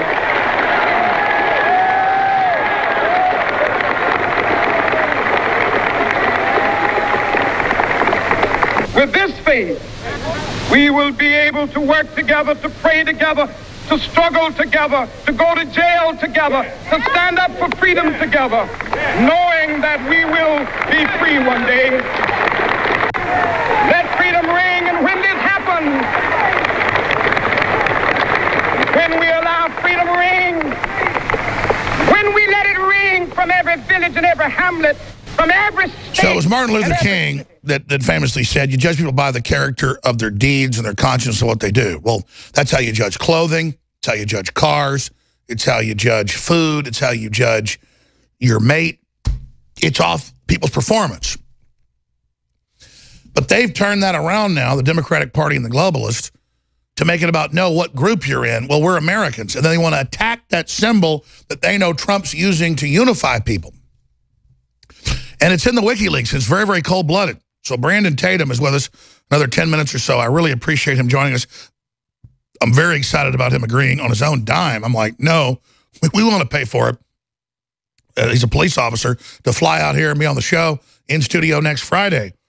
Follow him on Facebook and on Twitter at The Officer Tatum, on Facebook.com/TatumBug34, YouTube.com, BTCruiser34. Now, I want you to talk about what you want at the time we've got left here. But during the break, we were talking, so one more question about Antifa, their plans for a civil war. We were getting more into that, where you think it's going, what's behind it, and what you think they're going to do next. And then separately, just the NFL, the players are being told to do this. This is a big PR thing through Hollywood. They think it's, the only thing they have left. They're so desperate. And the left doesn't know when to stop. They don't know when they're destroying themselves. So I want to get your take on all that. Just give you the floor, Brandon, for the next 10 minutes. Thanks for joining us. Oh, yeah, I appreciate you having me on again. No, I think that, I'm kind of, to a certain degree, I'm kind of glad that they're doing some of these things because they're digging their own grave. I think that we can obviously see that the American people are starting to separate themselves from this foolery. Every 5 minutes you turn around, they're calling somebody a racist. They're calling somebody a homophobe, to the point where now they're desensitizing the words. And when people actively are homophobic, when people are actively racist, it's going to go overlooked. We can't even define the true racists and the true homophobic people and the true bigots of this country because they're labeling good, decent people as being bad. So, I mean, like you talked about with the Antifa and all this other stuff, like at first it sounded like it was working well for them, but now it's starting to backfire. Now, when Antifa is showing up in gear, I even saw on CNN and some of the other stations that they're now condemning these people. They're now saying, no, these people are violent. These people are coming to these rallies looking for trouble. So a part of me is glad that this is happening because the liberals and these people who are far left are just eliminating themselves from ever getting elected, ever having positions of power, because they're just so engulfed in the foolery. And I'm wondering, and this is a thing that I wonder all the time. I wonder what is stimulating this, because some of these people who are politicians, who are smart, intelligent people with degrees, life experience, they're literally saying things in the public sphere that they know are not true. These people know that Donald Trump is not a racist. These people know that they were supporting him and they were friends with him and they were having drinks with him a long time ago. And now that he is challenging the establishment, now they want to come against him. Now they want to make claims against him. Now they want to lie about him. Now everything that he say, they want to be misconstrued on every level. He can't even be a patriot. The man can't even say that he want America to be together on something. Because if he say that, they're going to say, oh, this is the America that you want is the white supremacist America.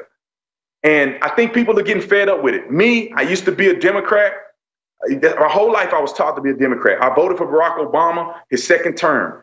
And I came to the realization that I had made a mistake when I started looking at my values of being a Christian, of being conservative.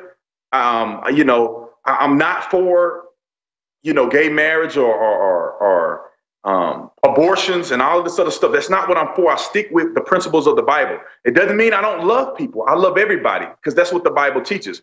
But to interject that stuff into society without it being unchecked is something I don't agree with. Exactly, especially when it's targeting children. Right, exactly. I think, I'm gonna add this part. You know, with the, and I'm not trying to go down a rabbit hole, but these things are really affecting our society. No, go down a rabbit hole. That's why we got you here. Yeah, I know. This is the perfect place, huh? But listen, what happened is I've seen these people interject the gender confusion into young kids who I think is basically child abuse.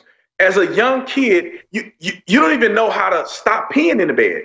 So how are you going to know what your gender is and who you love and who you identify? And when an adult, my parents didn't talk to me about sex till I hit puberty or other people, and they got some teacher talking to my 5-year-old about sex? Yeah, it's crazy. And like you said, and, you know, and I honestly, this is me being completely honest. I think people watch your show and they say, oh man, this guy's crazy. But you make points that we need to actually look at.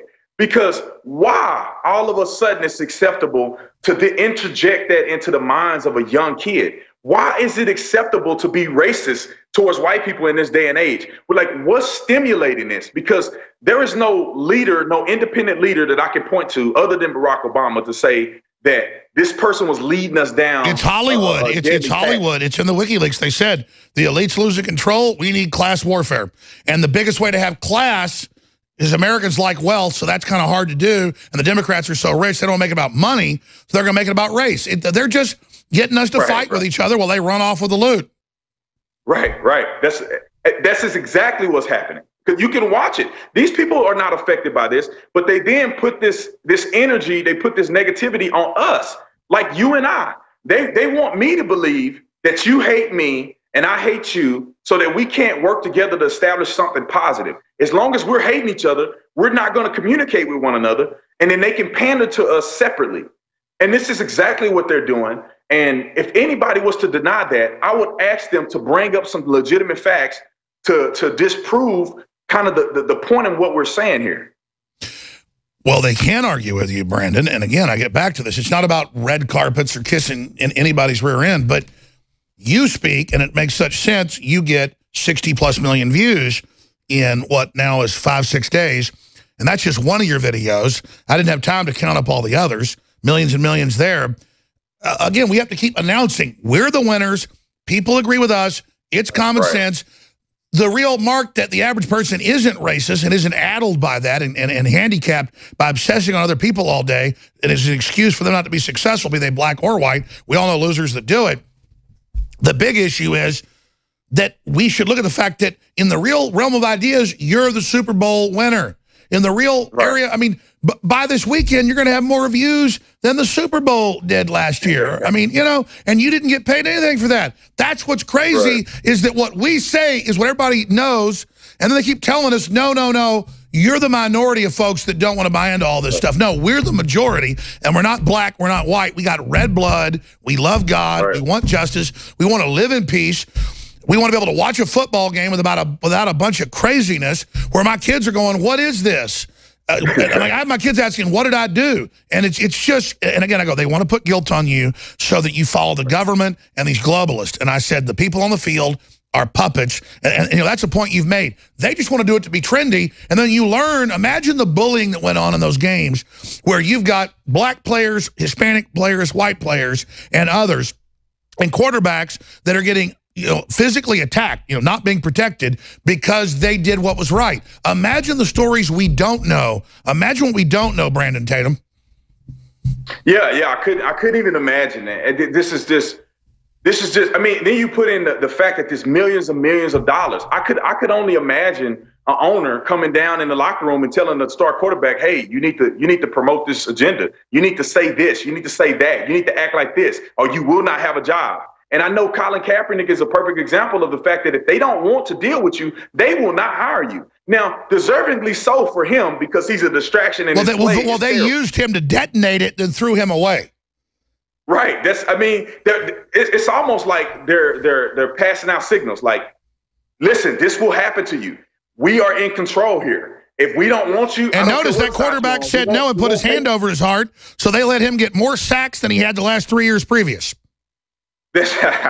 In one game. That's funny. That's funny. You know, to be honest, like I couldn't even imagine a person actually doing that.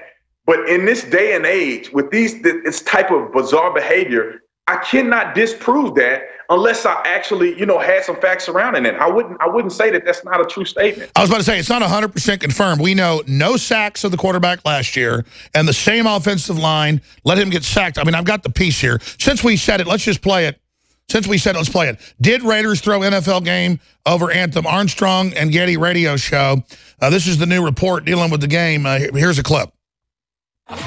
So this is a scandal. If it's true, and we have it on pretty decent authority that it is, this is one hell of a scandal with the NFL. Could ruin the league. What are we talking about? It involves the whole kneeling thing. Stay tuned to the Armstrong and Getty show. So I'm quoting from the San Jose Mercury News, talking about what each NFL team did during Sunday's national anthem during these troubled and divided times. The entire offensive line of the Oakland Raiders, the only line in the NFL made up entirely of African-American players, was joined by virtually the entire team in kneeling or sitting during the anthem. And one of the best offensive lines in the NFL, we understand, which is key to this story. Oh, yeah, they are amazingly effective. Derek Carr was sacked once last year. It's an amazingly seldom. I mean, they did not let Derek Carr get tackled until he got his leg broken. Anyway, I've studied the photographic evidence. There were a couple of black guys on the team who were not sitting, but virtually the entire team was sitting. Head coach Jack Del Rio was standing. Quarterback Derek Carr standing. While his offensive line was kneeling. And the offensive line reportedly had led the whole we're going to sit thing. Football fans may be ahead of us now. The offensive line protects the quarterback. The original plan, by the way, was to stay in the locker room, but the NFL said no, because the schedule, we're kicking off right after the anthem, so you have to go out. So the offensive line said, we're going to sit. So Derek Carr, who was never sacked last year, was sacked 4 times by the Redskins, back-to-back on the second series, offensive series of the Raiders. The first series, he threw almost immediately an interception, so that series was over before it began. So for the first full series, he was sacked twice, back-to-back plays. And I had said no sacks. I guess it was 1 sack. I mean, that to me is pretty obvious, and it just shows the insanity of all this, the people being used by this as this power play on the field, when it's this field and these fans that are literally loving you and you think they hate you. And that's a point you also made, Brandon Tatum. Well, yeah. Back to the story. I mean, that's definitely something I would have to look into and look at the film. I think it can be verifiable. It can either go one way or the other. We can verify if that is actually true, if we actually had the film and you can look at blocking schemes and you can look at stunts and blitzes from the defense, because there is a possibility that they just got their butts kicked and they gave up sacks because they were getting whipped. And you know what? I won't, unless I see the film, I can't say that it wasn't a scheme and they didn't let that happen. People in the NFL take steroids and do all kinds of stuff. So I'm not going to say that this is just far beyond the ethical values of a team. Sure, absolutely. I find it very hard to believe, but before I take that stretch, I would say I want to look at the film and see that they just get their butts kicked, or were they maliciously doing something crazy? Well, Brandon Tatum, I completely agree. With my own eyes. You never took us down a rabbit trail. I did today, just because I thought it was so interesting. But we know it's the people pulling the strings that are behind this. And what's it like for you to know that 60+ million views of one video that you did, and that now you, other than Trump, are like the voice of the American people? Yeah. On this issue. I think it's funny, but you know what? This is an example, like you said. We're right and they're wrong. It's the bottom line. They use media, they use these big organizations to beat it in our heads that everybody hates Trump, that everybody loves this virtual signaling that's going on. When in reality, I mean, I don't have to say nothing. The views themselves speak for. If we were wrong, and most Americans believe that the NFL was doing the right thing, or they believe that Donald Trump was a bad guy and a racist, if that was true, I wouldn't have got 60 million views on a video that I made in my car in the garage, and Donald Trump wouldn't be president today.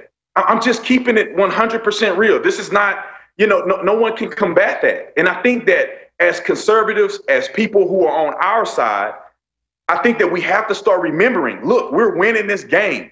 We're up by 30 points.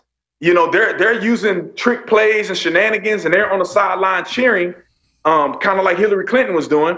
They're on the sideline cheering, but they're losing. Exactly. It's all games, man. I tell you, you're my favorite talk shows, even though you're not one yet. I hope to get you to be one at least part time, my friend. You're made for it. Listen, the Officer Tatum on Twitter, Brandon Tatum, I love you. Can't wait to give you a hug next week here in studio. All right, definitely. Thanks for having me on. I know you got to get on duty, so thank you, sir. He told us he only do 30 minutes, but he did 40 minutes. Thank you so much, Mr. Tatum. Wow, that was powerful. We're going to come back with Doug Hagman, who first broke over a month ago, the Antifa meetings where they're planning violence with his undercovers. That's now confirmed in video on drudgereport.com and newswars.com and an Infowars.com story about Paul Watson. I didn't plug last hour. I skipped 2 breaks. I'm completely out of control. We need money. In fact, I'm our own worst enemy sometimes. We need money to hire more reporters and more people. I need a lot of money. This is very expensive to do this. We have all these enemies. We got the best products, the best water filters, the best air purifiers, the best supplements. K-Man, 50% off. That's going to end soon. The new special, Vitamin Mineral Fusion, 50% off. I'm not going to belabor it. Get 10% off. You sign up for auto ship. It's a great deal. It's great products, but it doesn't matter. Commit, buy it. It's a donation. We need your support right now because I've been dropping the ball, not plugging, as you've all heard. I mean, I'm just so excited with all these guests and what's happening. It's hard for me to do it. Infowarslive.com. We need your support. Thank you. All right, I want to move quick because we got to him 15 minutes late. I had to pull him out of a meeting with investigators and lawyers about how they can even use the bombshell stuff they've got. And he was the first guy I know, even before the current head of Blackwater and XZ came out with the same info about the pedophile rings in New York and the situation with now convicted child pervert, underage pervert Wiener. And, of course, that's Doug Hagman. But let me just say this about Brandon Tatum. Out of nowhere, 60 million views, one video, tens of millions the other videos, and he's just super... When I say articulate, the left's always like, oh, you mean a black guy's articulate? You're being condescending. No, I mean more articulate than me, a lot more. So not patronizing, the opposite, like let people have success. And then he's a listener for years. It's humbling because it lets me know I see that everywhere where I don't do the best job sometimes, but I'm the first a lot of times to get info out because I'm willing to be attacked, and then people resonate, they research it, and we have victory. So our greatest successes are the talking points, which are based in reality and research. Speaking of that, I'm not going to play it because of time constraints, but Doug Hagman was on, the 26th, 25th, we can put it on screen. I forget the exact date. We had it up earlier, and said my sources around the country that he sent out and paid for. That's how serious this is with his investigations group.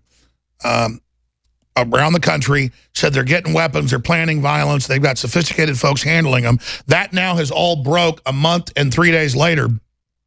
Exactly as he said, with Louder, with Crowder, Infowars, other reports. And the police are thankful, but aren't even allowed to arrest people. And then the school officials cover it up on these universities. So, Hagman, what you reported over a month ago here is now breaking, and I'm sure you have a lot more info since the month passed. Yeah, Alex, and thanks. Yeah, it's going to get even worse. What is taking place? Oh, by the way, in Austin tomorrow there is a meeting of Refuse Fascism. If I can say this, from 3 to 5 p.m. at Genuine Joe's Coffee House, right there in Austin on West Anderson Lane. So if anyone wants to drop by just to see what Refuse Fascism local group Austin is doing, there it is, Genuine Joe's Coffee House. But we're seeing these meetings these organizational meetings all over the country. But what's most disturbing here, in addition to, of course, the funding that goes back to Alliance for Global Justice in one case, and of course all of the normal groups, the Soros-connected groups, we're seeing some funding that's a degree or two separation away from the Organizing for Action, Obama's group. And I say that with some reservation, but when you start to unwind the money trail here, and that's what we do, is follow the money, we can see where the Organizing for Action is part of this, as well as, in one case, one of the very well-known opposition research groups that provided the DNC and the Democrats information about Donald Trump and specifically Donald Trump, is actually sharing some office space with a local Refuse Fascism chapter. Oh, yeah, we know Soros and Obama are on record funding and protecting it. And the question is, what does Trump do to deal with it, or what do we do? Well, we've been dealing with local police departments. The federal, under Sessions, it's been very difficult to establish a beachhead where we can give them information with the Sessions Justice Department, which I find very difficult to comprehend. So we've been dealing with the local and state authorities on this, on the ground level, and they've been very receptive taking our information, because what we're seeing too is the training for combat. We're talking about weapons caches. We're talking about and they're on videos now saying we're going to stab and shoot people. Very much, yes, yeah, and they're holding webinars too, which is just, it blows my mind. We've been able to infiltrate those, but the meetings themselves are difficult sometimes to really chase after because of the decentralization and the way they've got their planning. But you first reported over a month ago, you had your guy in one of their meetings. Yes. Oh, yes. And we've got, and that's gone. And it wasn't just a bunch of meth head kids you were saying. It was sophisticated operatives handling them. That's really because again, these young people are the cover, I believe. I'm going to ask you about that when we come back, for more sophisticated attacks, which they say is the 100th anniversary of the October surprise. Stay with us. Doug Hagmann's our guest. He first broke the news with his investigators across the country. Hagmann and Hagmann is the radio TV show. He owns an investigative training service for police. Great researcher. Looking at this, well, instead of me asking the questions, what other big tidbits should we know? Because it looks to me like they're getting ready for a October 100-year replay of the Bolshevik Revolution. They say they are. Doug Hagmann, I have a big article here where Paul Watson links to a bunch of videos and their own statements that they're going to do it. I mean, they're saying, we're getting ready for a violent overthrow. We're going to kill a bunch of people. You've got this Army officer that just graduated West Point saying he's getting ready to, get violent. And they're just walking around organizing violence. Exactly. And Paul Joseph Watson did a wonderful job on the article. The links are important there. And, of course, the November 4th event is important. But what they're planning subsequent to that event, they're planning to, and I want to be careful when I say this, they're planning to disrupt all town halls that feature Republican or the conservative leaders. They're planning to disrupt even events, all school events, campus events, that is, I should say. But nobody ever disrupts all their Hollywood crap. Exactly. Now there's one thing that's interesting. We're finding in a couple of different instances where we can actually verify that some of the, especially on a city or local levels, some of the city and local officials who work in positions of authority within city halls, whether they're city managers or within the mayoral staffs, even in some of the coastal cities on both coasts, but even within the heartland of America, are actually assisting and providing information to refuse fascism. And so let's be clear. We already know this, but this is more confirmation. They've got moles in government basically giving intel to their operatives, and we know they give them safe harbor to commit crimes on these major universities to be able to extinguish free speech. So this is, we know a lot of professors are getting arrested, assaulting people dressed up with the mask on. So what we know is they have some serious PhD command and control. Well, right, and they're also being assisted, like I said, by people that hold positions of authority within city governments, and that's very disconcerting, given the fact that you've got the possibility or the potential for actually these people being able to dox the or to unveil the names and addresses of, for example, some of the local leaders who are conservative, who are anti-fascism for real, as opposed to this pseudo-anti-fascist movement. And we're seeing that. So the threat to the individuals who are out there politically, the political leadership, the conservative political leadership is incredible, especially given the fact that they've got this automatic pipeline, and they're refining this pipeline of information through these seminars, the local meetups and meet and greets, as well as on social networking. You've pointed this out, but the danger, in my view, anyway, and what we found. The dangerous period is not going to be necessarily November 4th. It's going to be what happens after that. And they've declared war on Donald Trump and Pence. That's a given, but they're going more local. So I would urge anyone in a position, a conservative, politically conservative position on a local level, and even some. There's even some discussion about attacking some evangelical churches, and okay, now we just saw that last weekend. Yeah, well, exactly. But let me just say this on a grander scale. With that information, stay there. I want you to recap that, and then I want to ask you the big question, because sometimes they do some disinfo, but I agree they have their political launch in November, and then they build towards violence after that. But then also October is the day of the revolution. So I see it all building up even earlier. Let's war game this. When should we? Well, we'll talk about it. It was the best of times. It was the worst of times. A tale of two cities. The paradox. It's always a paradox. To the parallax view. We see people waking up to political correctness, waking up to nationalism being the answer, free market being the answer, as if that's rocket science. Look at the historical examples. We see the poisonous Hollywood arrogance being exposed. We see Hillary still arrogantly stomping around, only digging her political hole deeper. But then we have massive reports on Infowars.com, on PrisonPlanet.com, NewsWars.com, and, of course, on HagmanandHagman.com and all the other sites. We'll put up his site, the Hagman Report.com. He's got a bunch of sites, Northeast Intelligence Network, you name it. Excellent website, excellent shows. You've got all this going on, and they're not going to give up. And so they say November 4th, November 5th, we have the videos in the story, Antifa plans civil war to overthrow the government. They say November 4th they launched this. They're already blocking roads. We can show you the video and saying, it's begun, it's beginning. And then they say, we're going to kill cops, we're going to stab people, we're going to kill white people. It's mainly whites leading it. Usually, I'm not against trannies, but it's usually like tranny men saying they're going to kill everybody. I guess they're on Prozac or something. But I don't know, tranny men. I can't handle the insanity anymore. The point is tranny persons.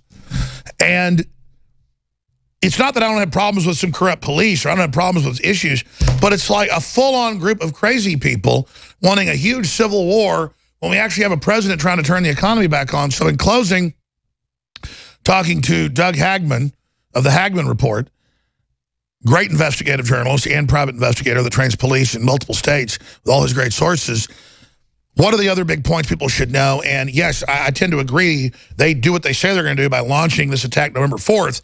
And then that's political. And then it builds, and they hope copycat violence, hashtag hunt Republicans, like we saw Democrat strategists putting out. And then what, a false flag or something to make them the victims? Like they're trying to have clashes, hoping somebody does something violent to then, you know, they hurt a bunch of people, kill a bunch of people at a church or whatever. That's cute and funny. But one woman gets run over. It's terrible, but they say we're all guilty. I mean, it seems like they're going to need to add a false flag to this for it to then be a big enough blow up to give the cover for the attempted removal of Trump, which all of Mueller's people and the CIA globalists have said is coming. They say now is the time. They said 2 months ago, that they would have him removed. Here we are 2 months later. Are they behind, or what do you think? I think it's a question, from what we've seen, it's a question of organization. It was initially a matter of funding. That seems to be taken care of via the Alliance for Global Justice. But now I think it's a matter of organization. And what you mentioned about the false flag, they have used in the past the phrase righteous beatings, meaning to applying that, of course, to their enemies. Now what they're saying is we're willing to take righteous beatings for the right publicity. And we're seeing this and we're hearing this in these local chapter meetings that they're dispersed. So I think in order, they may beat each other up because they saw the Christian Prayer Group 3 weeks ago, as you pointed out, take the beatings, black, white, you name it, together. That destroyed them. That was their Mahatma Gandhi moment, their Martin Luther King, their Jesus Christ moment. So now, absolutely, they would then have their own people beat each other up. Well, either that or put themselves in a position to get wounded in some way, some very public way. And then, of course, that will allow them the righteous response, which is another phrase that they're throwing about. And we're seeing now as well the Muslims, and I have to throw this out there. This is not meant to be anything but the truth here, where some of the training manuals used by Al-Qaeda, used by, for example, the Al-Batar series, and the Inspire magazine, which is written in English, being actually used for instructional material for some of these local chapters. And the left has publicly adopted the flag, the regalia. They love it. They think it's sexy. Right. Yeah, and I mean, from Robert Avakian to Carl Dix on down, Avakian, of course, founding Refuse Fascism, what we're seeing at this point, and I think that in this order, and I don't know the timetable, but I do suspect you're going to see essentially attacks on properties, Molotov cocktails, and the targets will be churches, police stations, attacks on police themselves, police officers. Of course, that's and by the way, just like Al-Qaeda, like you said, or Inspire magazine, they put out the propaganda hoping lone wolves activate, just like the Sudanese Muslim that shot, 9 people, killing 1. He said, I went there to kill white Christians. So, I mean, it's happening. Yes. So the town halls, especially those hosting political conservatives and any type of Christian conservative biased meeting group, whatever, or I shouldn't say anti, but anti-Sharia groups are targets. Those are the primary high list priority targets. And then, of course, the supporters of Donald Trump. Anyone with a red MAGA hat, for example, or wearing a Trump shirt. It's open season on everyone like that. And I don't want to sound alarmist, but this is what they're telling the foot soldiers. And what do you think they're hoping? Maybe not blow up a federal building and blame it on us, but they attack enough folks, the media covers it up, a few lone people fight back, then that's billed as an attack on them like they tried with Charlottesville, and then it blows up bigger?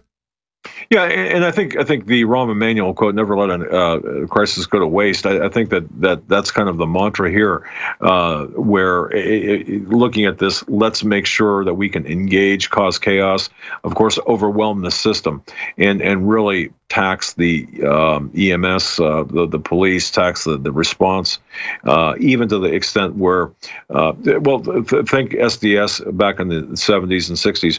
Along with the communist groups and the Weathermen.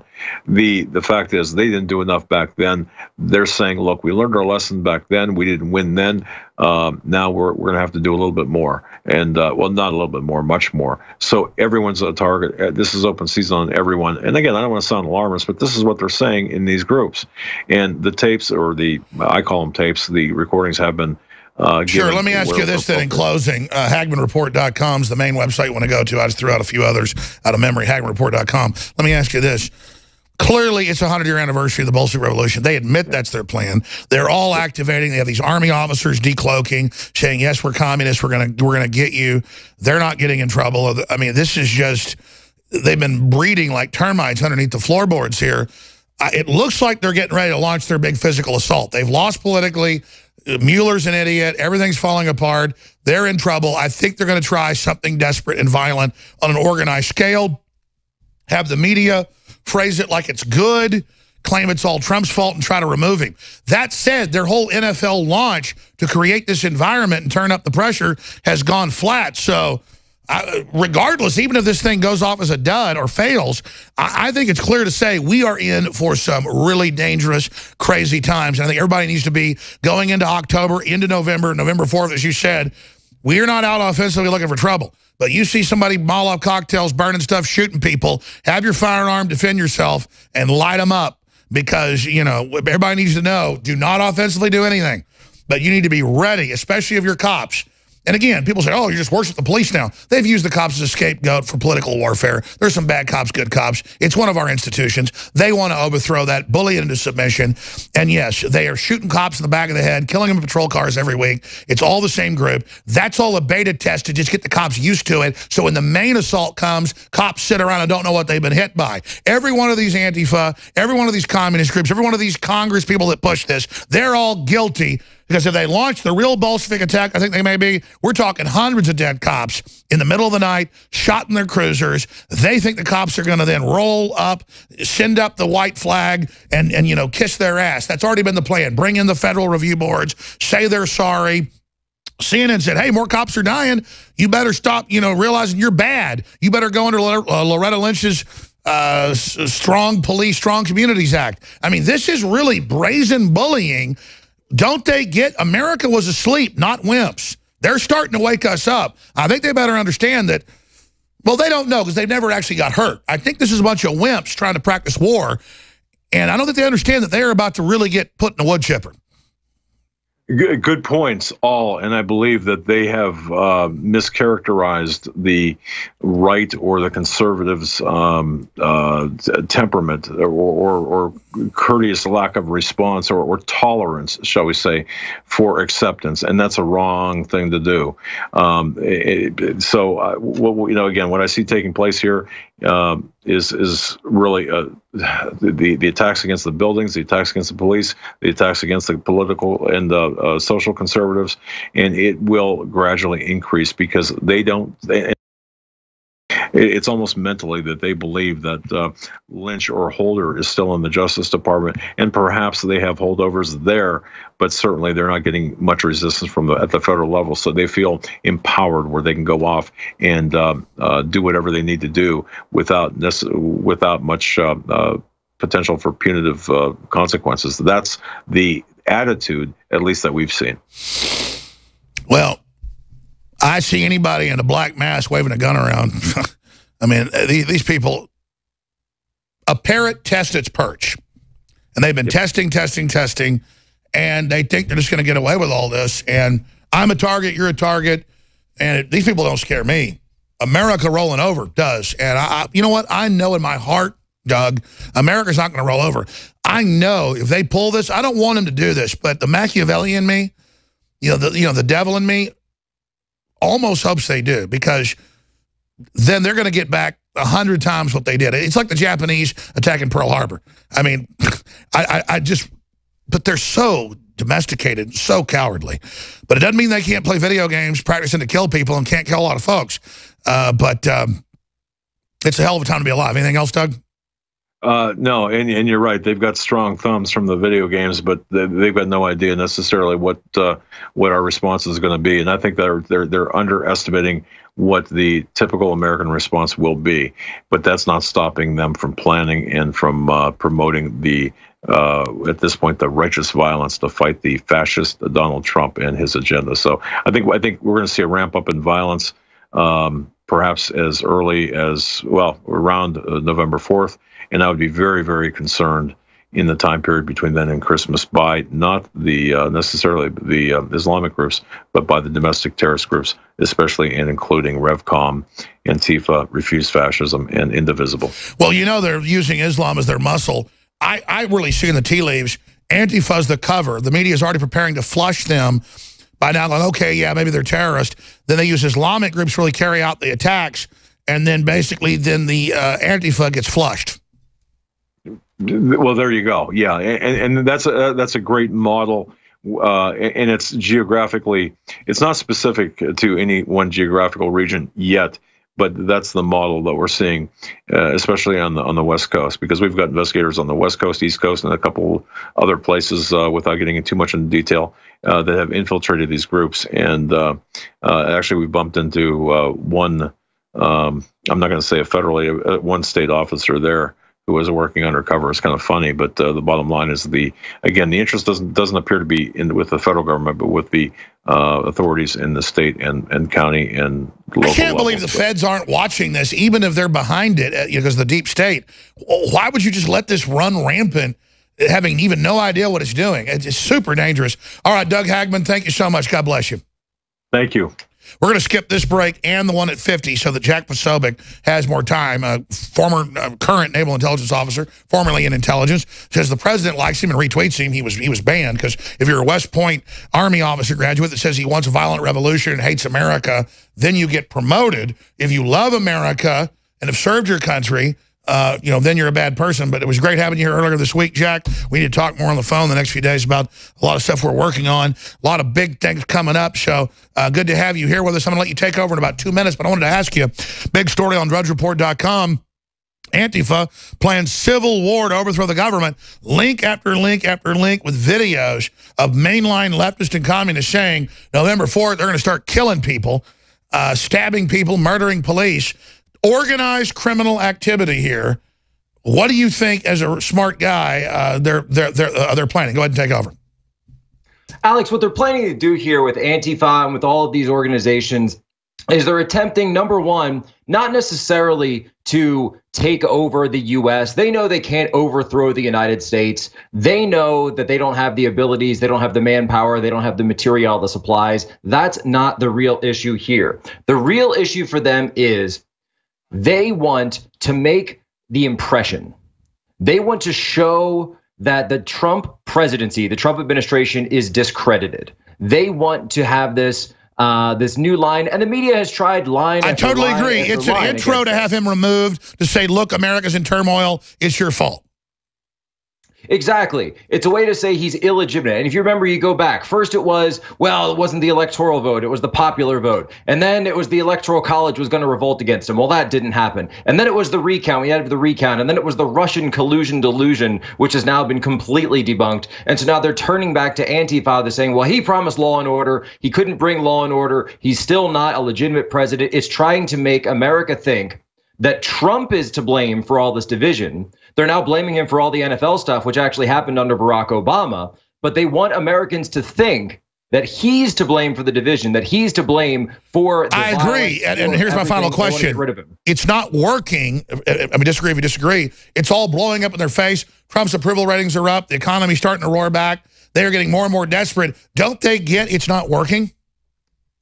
They do get it that it's not working, Alex, and that's why it's pushing them to become more and more brazen. It's pushing them to become more and more desperate. Alex, a year ago, these people were using warrantless or very trumped up warrant wiretaps of the Trump the Trump campaign at the time.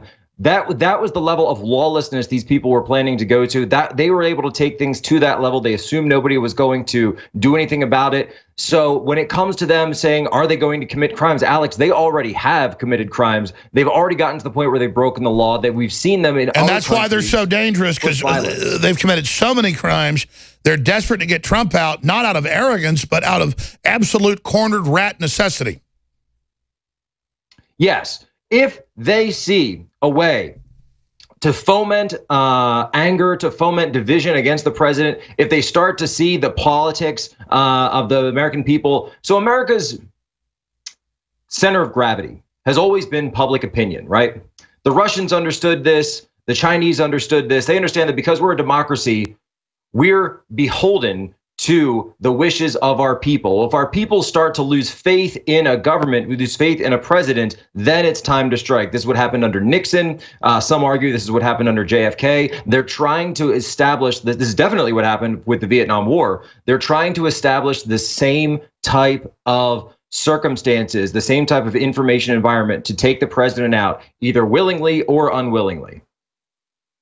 Show's yours, my friend. Great points. Thank you very much, Alex. Well, the one thing that I definitely wanted to cover today that we saw, this actually was a massive report last night by believe it or not, CNN, where I don't know if other people saw this, but I've got the link up. I'm showing it to other people.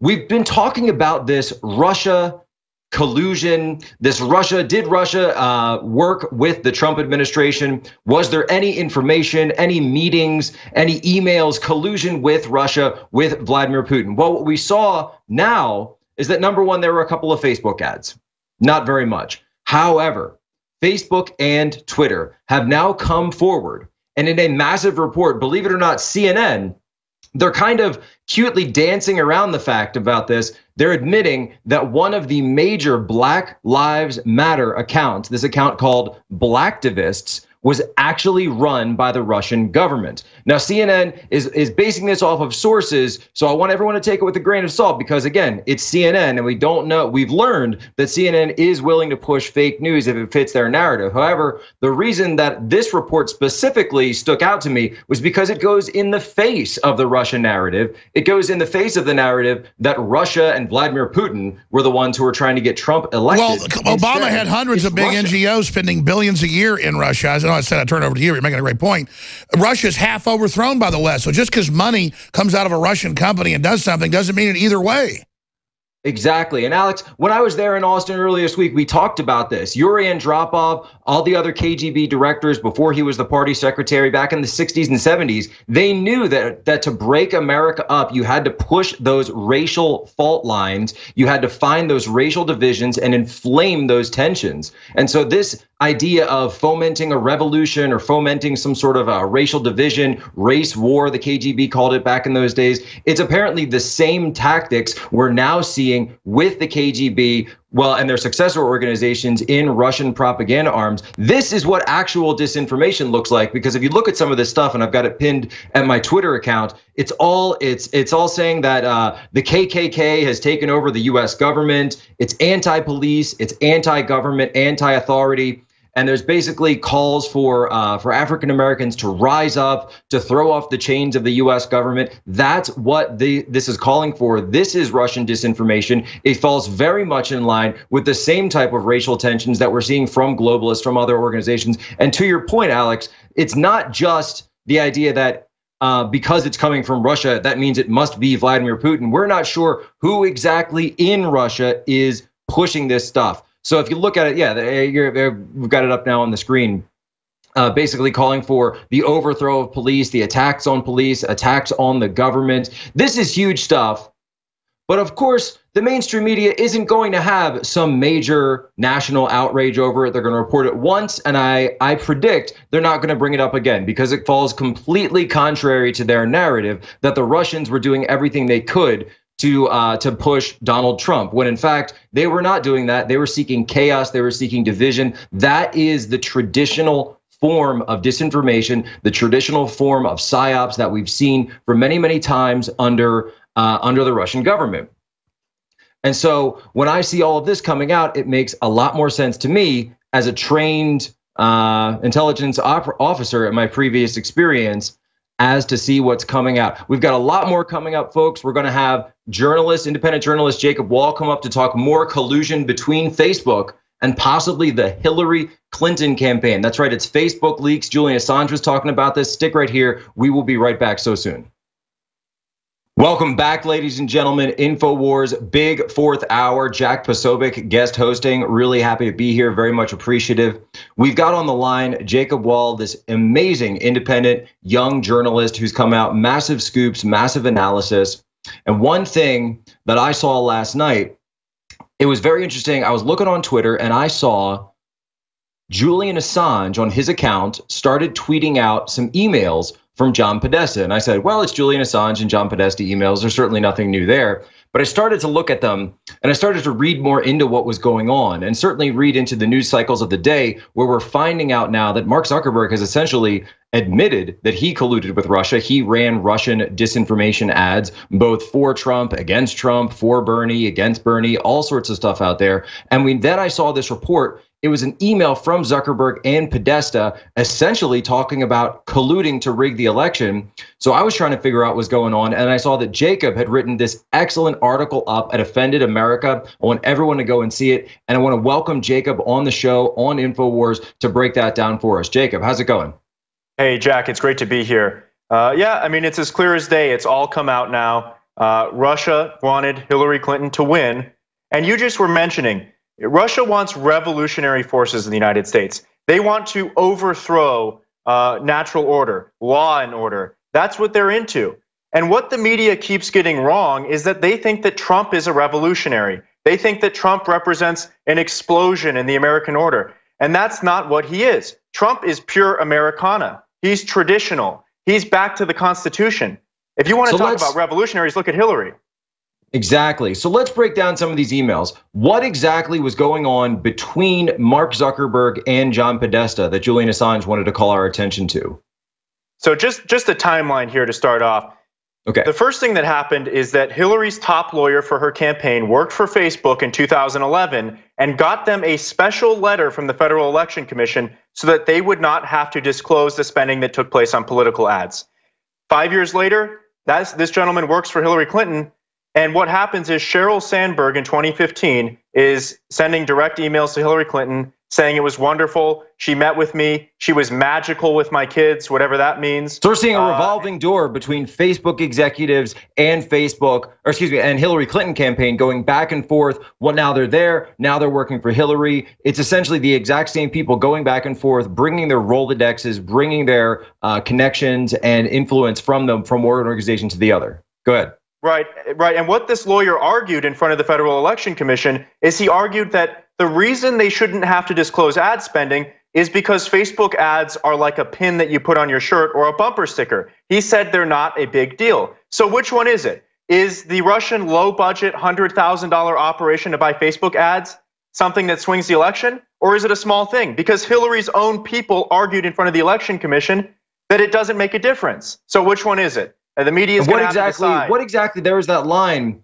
that Assange called attention to. I thought was so important that Sheryl Sandberg said in her email. So the Facebook executive Sheryl Sandberg, what did she say specifically to John Podesta? She said, and I quote, "I want to help any way I can. I still want HRC to win badly." I mean, you can take that one to Hillary the bank. Rodham Clinton.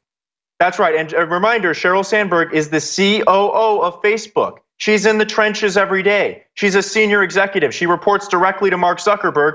And then we've got Zuckerberg in a very long memo to the Clinton campaign begging and pleading for a meeting with Hillary Clinton. He says, "I know you're busy, but I need a meeting badly. I want to help you out any way that I can," talking specifically. And not just the head of the campaign, but actually John Podesta. So Zuckerberg is specifically requesting for a meeting with John Podesta, chairman, someone who, as far as I can tell, doesn't actually have much background in the tech community. But what he does have a background is in the swamp and swamp tactics and linking together globalist politicians and other organizations there in Washington, D.C.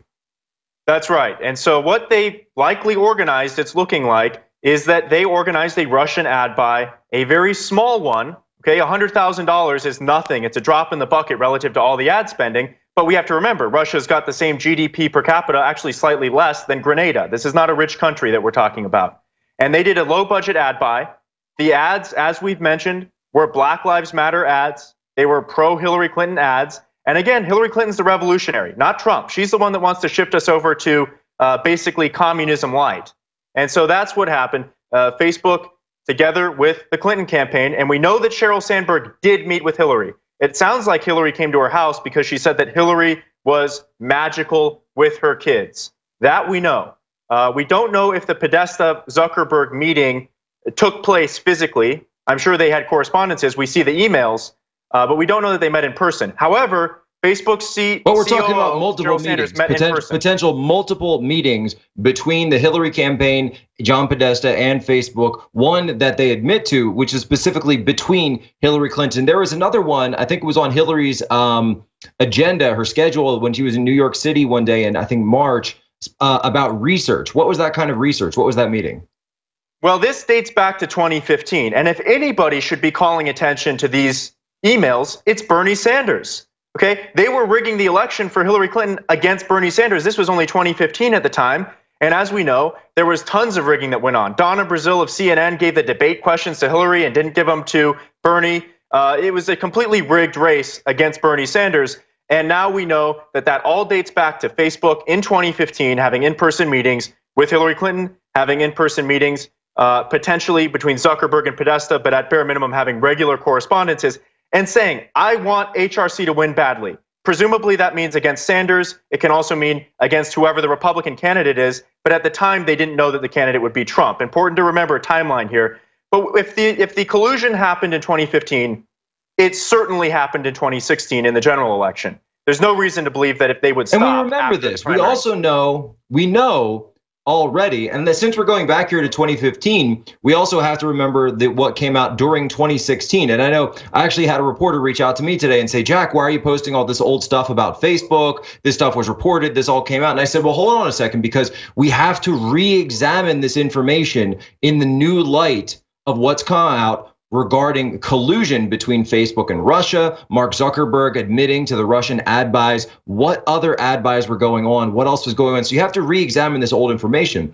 And other information that we saw very specifically during them was, number one, that news ticker, the trends on Facebook, it came out, and this was not in some sort of right-wing magazine. I believe it was Gizmodo that came out and said there actually were staffers at Facebook that were changing the news trends, whatever trending topics, trending articles, to be anti-Trump and to be pro-Hillary. They were specifically and demonstrably doing this. Then, secondly, we saw that Facebook was censoring WikiLeaks. It came out and Facebook essentially admitted it. This was a New York Post. Anyone can go and look at this, that they were coming out. And if you posted WikiLeaks to Facebook, people remember this because every time they came out, like a new drop, they would trend all over Twitter. But Facebook, they didn't have the same kind of reach. They admitted that they were blocking WikiLeaks. So now when we look at all of this in totality, when we look at all of this with the light of the new evidence in terms of Zuckerberg admitting that there was Russian involvement, now we're seeing that it's potentially that the blocks to WikiLeaks were to cover up their own tracks. Could it have been that they were blocking WikiLeaks because they wanted to cover up the fact that they themselves, as Facebook, were working with Hillary Clinton, that they were working with the Russians, that they were spreading this disinformation, that Russian groups like this, Blacktivists, were out there talking about fomenting revolution against the government, fomenting anti-police stuff. Exactly. So that's almost certainly why they blocked. How do you look at that older evidence in light of this new evidence? How do you look at those old reports in light of this new evidence, Jacob? Well, I'll tell you why this new evidence is coming up, and I'll tell you kind of why this is relevant again. And that's because we are not the only ones examining what John Podesta was doing in the election with Facebook. CNN is not the only one doing that. Robert Mueller, the special counsel, subpoenaed the Podesta group, which was started by John Podesta and during the election was run by his brother, Tony Podesta, who became famous when he was inviting John Podesta to a spirit cooking dinner. That's the first time I heard about Tony Podesta. But both of them were called in front of the special counsel to testify. It's unclear whether that testimony was under oath, but it did take place last week. Now, when Roger Stone gets called to testify in front of a House committee, it's cover-to-cover news for 3 days. The media utterly ignored the fact that John Podesta and the Podesta group, the entire political consulting group, was subpoenaed by Mueller and called to testify. Why is that? Maybe Mueller's looking at Podesta collusion. We don't know, but it's extremely disturbing to look at. And then there's new evidence that's going to come out every day because this Mueller investigation is perhaps the leakiest investigation we've ever seen. And in every other respect, it's like the KGB. The only way it's not is because they leak nonstop. Yeah, one thing that I would like to see is, when is Mueller now going to go and subpoena Mark Zuckerberg and Sheryl Sandberg? So we're talking about election interference, who interfered, who meddled, who bought ads, who was running disinformation campaigns.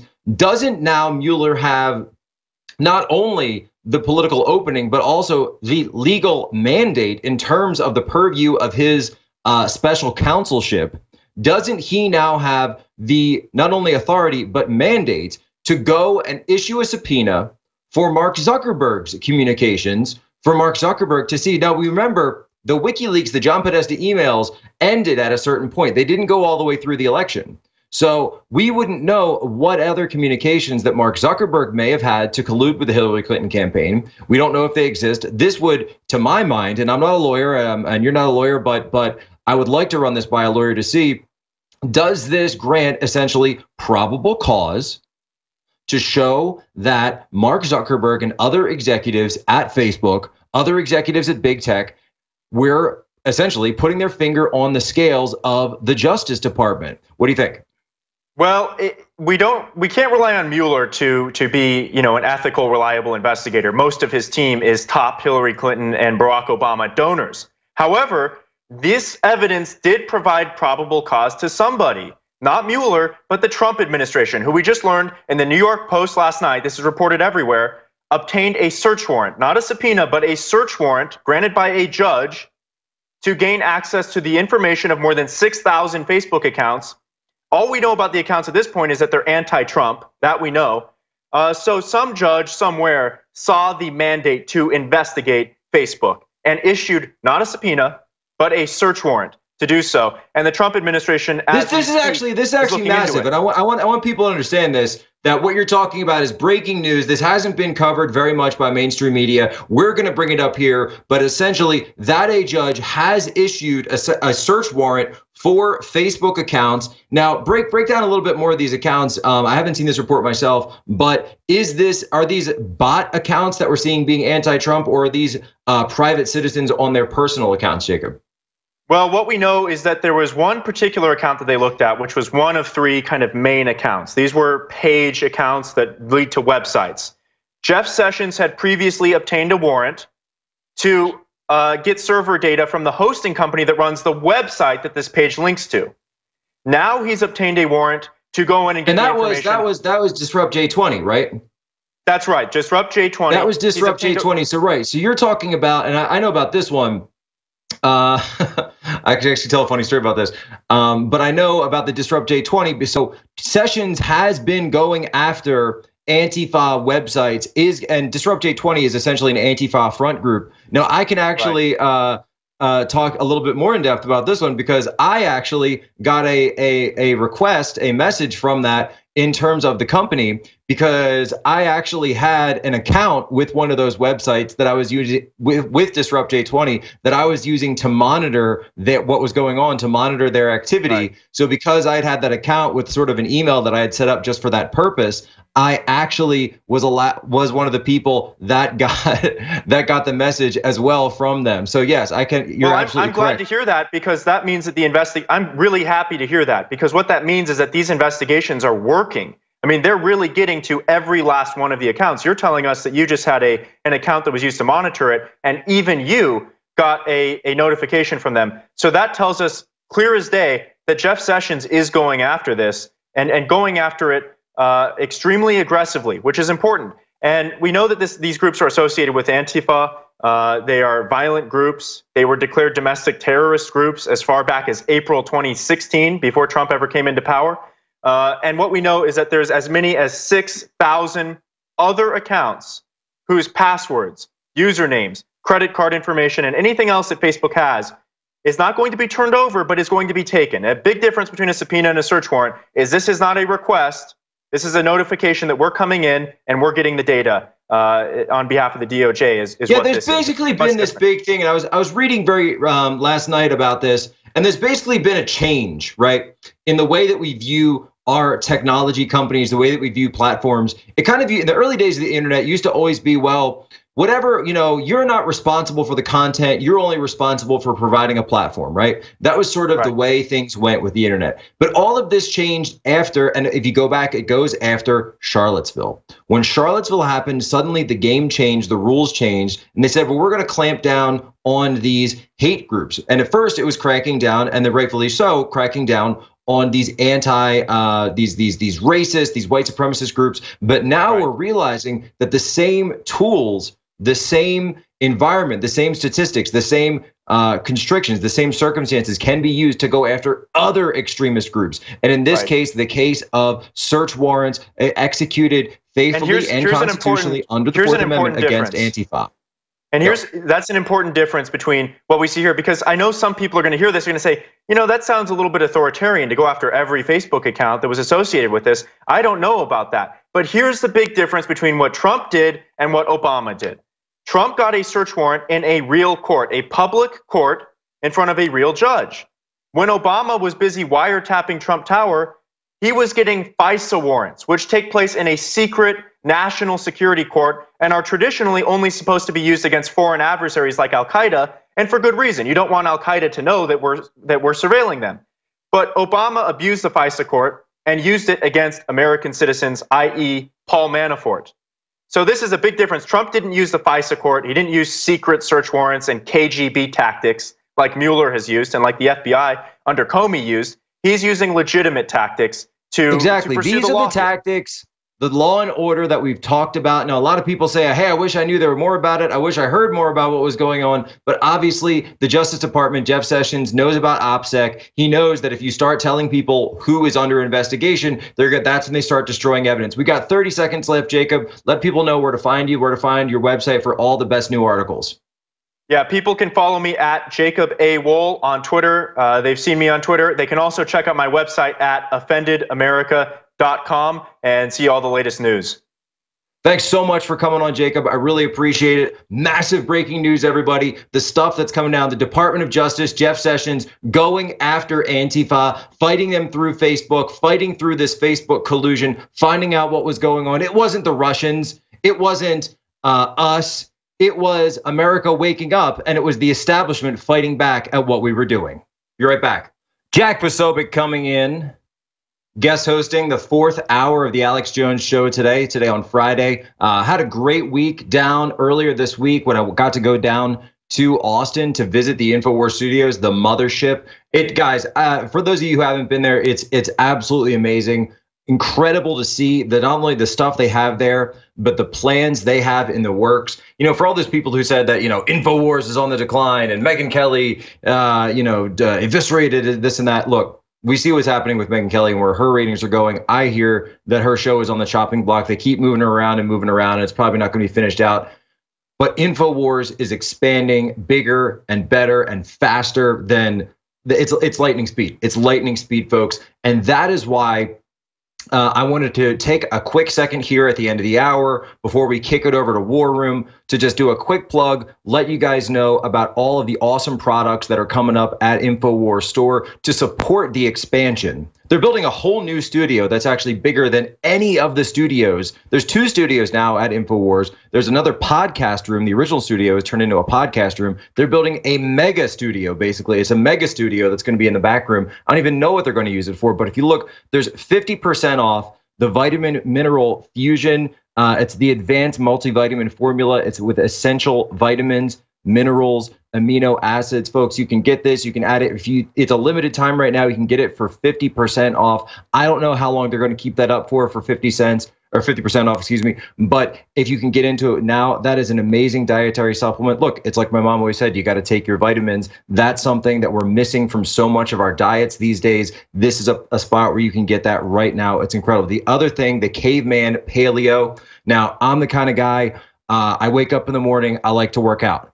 I like to get my work in. I like to get it in early. I like to read my emails while I'm working out, or catch the news on podcast, listen to Real News with David Knight, because I want to get my workout in the morning, get it in the bank, and then I go for my Caveman True Paleo formula. It's got everything you need in there. It's got bone broth, the turmeric root, the chaga mushroom. It's all actually included in there. It comes in chocolate. I think there's a strawberry one as well. but I'm seeing the chocolate one right now on the screen. Really awesome stuff that you can get up. Really great. You want to get that right after your workout. I'm telling you, it goes right into the muscles, right into your bloodstream. Also, the Secret 12 vitamin B12. It's a proprietary formula. It's methylated, that stuff. It is so incredibly great. And also the new Essentials line, the new Emmerich's Essentials line of essential oils. This is all at InfoWarsStore.com, folks. I'm literally just reading off of it, but it's incredible to see it. It was incredible to see so much of this stuff when I was down there. So the new essential oils from Emmerich's Essentials, it's for overall wellness. It's for aromatherapy, from peppermint to frankincense. It's currently at a 25% discount, and it's that 360 win, right? Like Alex always says, you support your life, you support your lifestyle, and you can support the info war. We've got so much breaking news today. We've had so much breaking news. We're also now hearing reports of a police officer who may have been fatally shot down in Georgia. Hopefully, War Room can pick up on that, can pick up on some of that. It's a breaking story right now. I don't know if it was fatal or if it was just a shooting. That's a report I just saw literally across the screen. I've only got a minute until I kick it out here, but hopefully they can pick up on that story. So there's so much going on. And big tech, Facebook, the Russian collusion delusion, all of this is turning out in ways. Okay, so one officer was killed, second wounded in shooting. Yeah, we got the report up now from Fox News. This is a horrible situation. Folks, let's kick it over to War Room because there's so much. We can't even cover it with one person. I've only got an hour. They've got 3 more. Hopefully we can break out more. Hopefully if we can get around Facebook blocking us, blocking our content, blocking our collusion, check me out, Twitter.com/Jack Posobiec, JackPosobiec. Thanks again so much for having me on today. Really appreciate the opportunity to co-host here on InfoWars on this big 4th hour. Stick right here. War Room is right back. Let's go to Debit in Florida. Debit in Florida, you're on the air.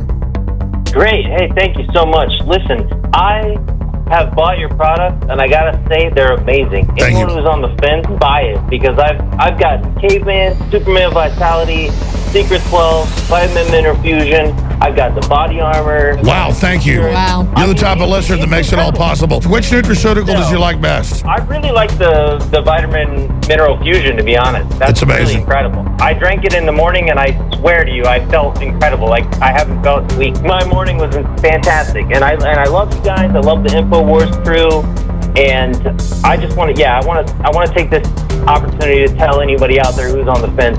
Just buy it. You will love it. I'm telling you, I've never bought a bad product. What you find in our news is the same thing you find in our products at InfoWarsLife.com. It's a win-win, InfoWarsLife.com.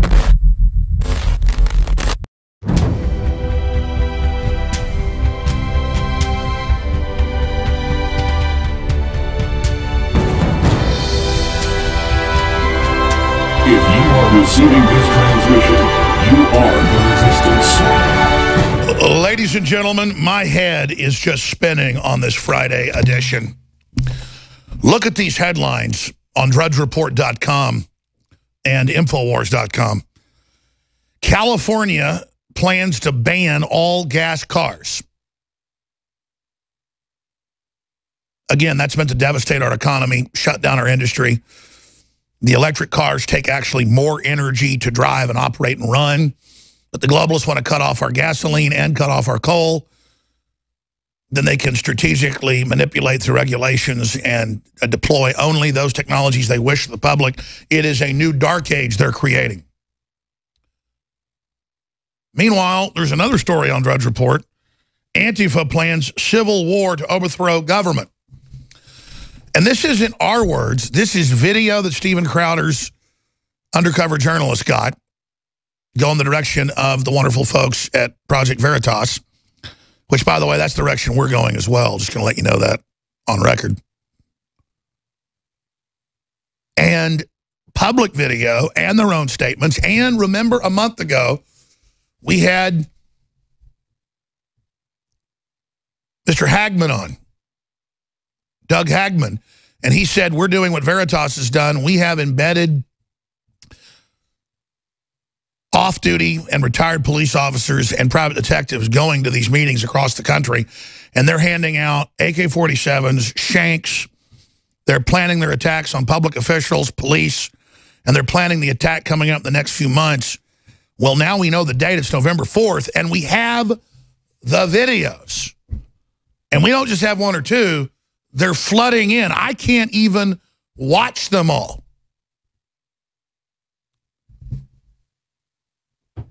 They mean business, and they're being funded by George Soros and others. And they think when a bunch of cops get shot in the back of the head or talk show hosts get attacked or more congressmen get shot, that we're going to roll over to them and follow their political correctness and their globalism and gut the country. You people got another thing coming. See, we're winning politically. We're winning intellectually. And they want to overturn that. And they're hopping mad that the economy now is at 3.1, something they say can never happen again. And it's online at current growth rates to be a 3.5 by the end of the year. They don't know what to do. And Trump gets these tax cuts through, the economy is going to roar. And what are they afraid of? They're afraid of the cornucopia of the free market. And they're afraid of that, and they're desperate to break this country's will now. Mainstream media is dying. Democratic Party's dying. The Republican establishment's dying. Anti-establishment candidates are winning across the board. In every special election, Democrats are being defeated, and establishment Republicans are being routed by patriots.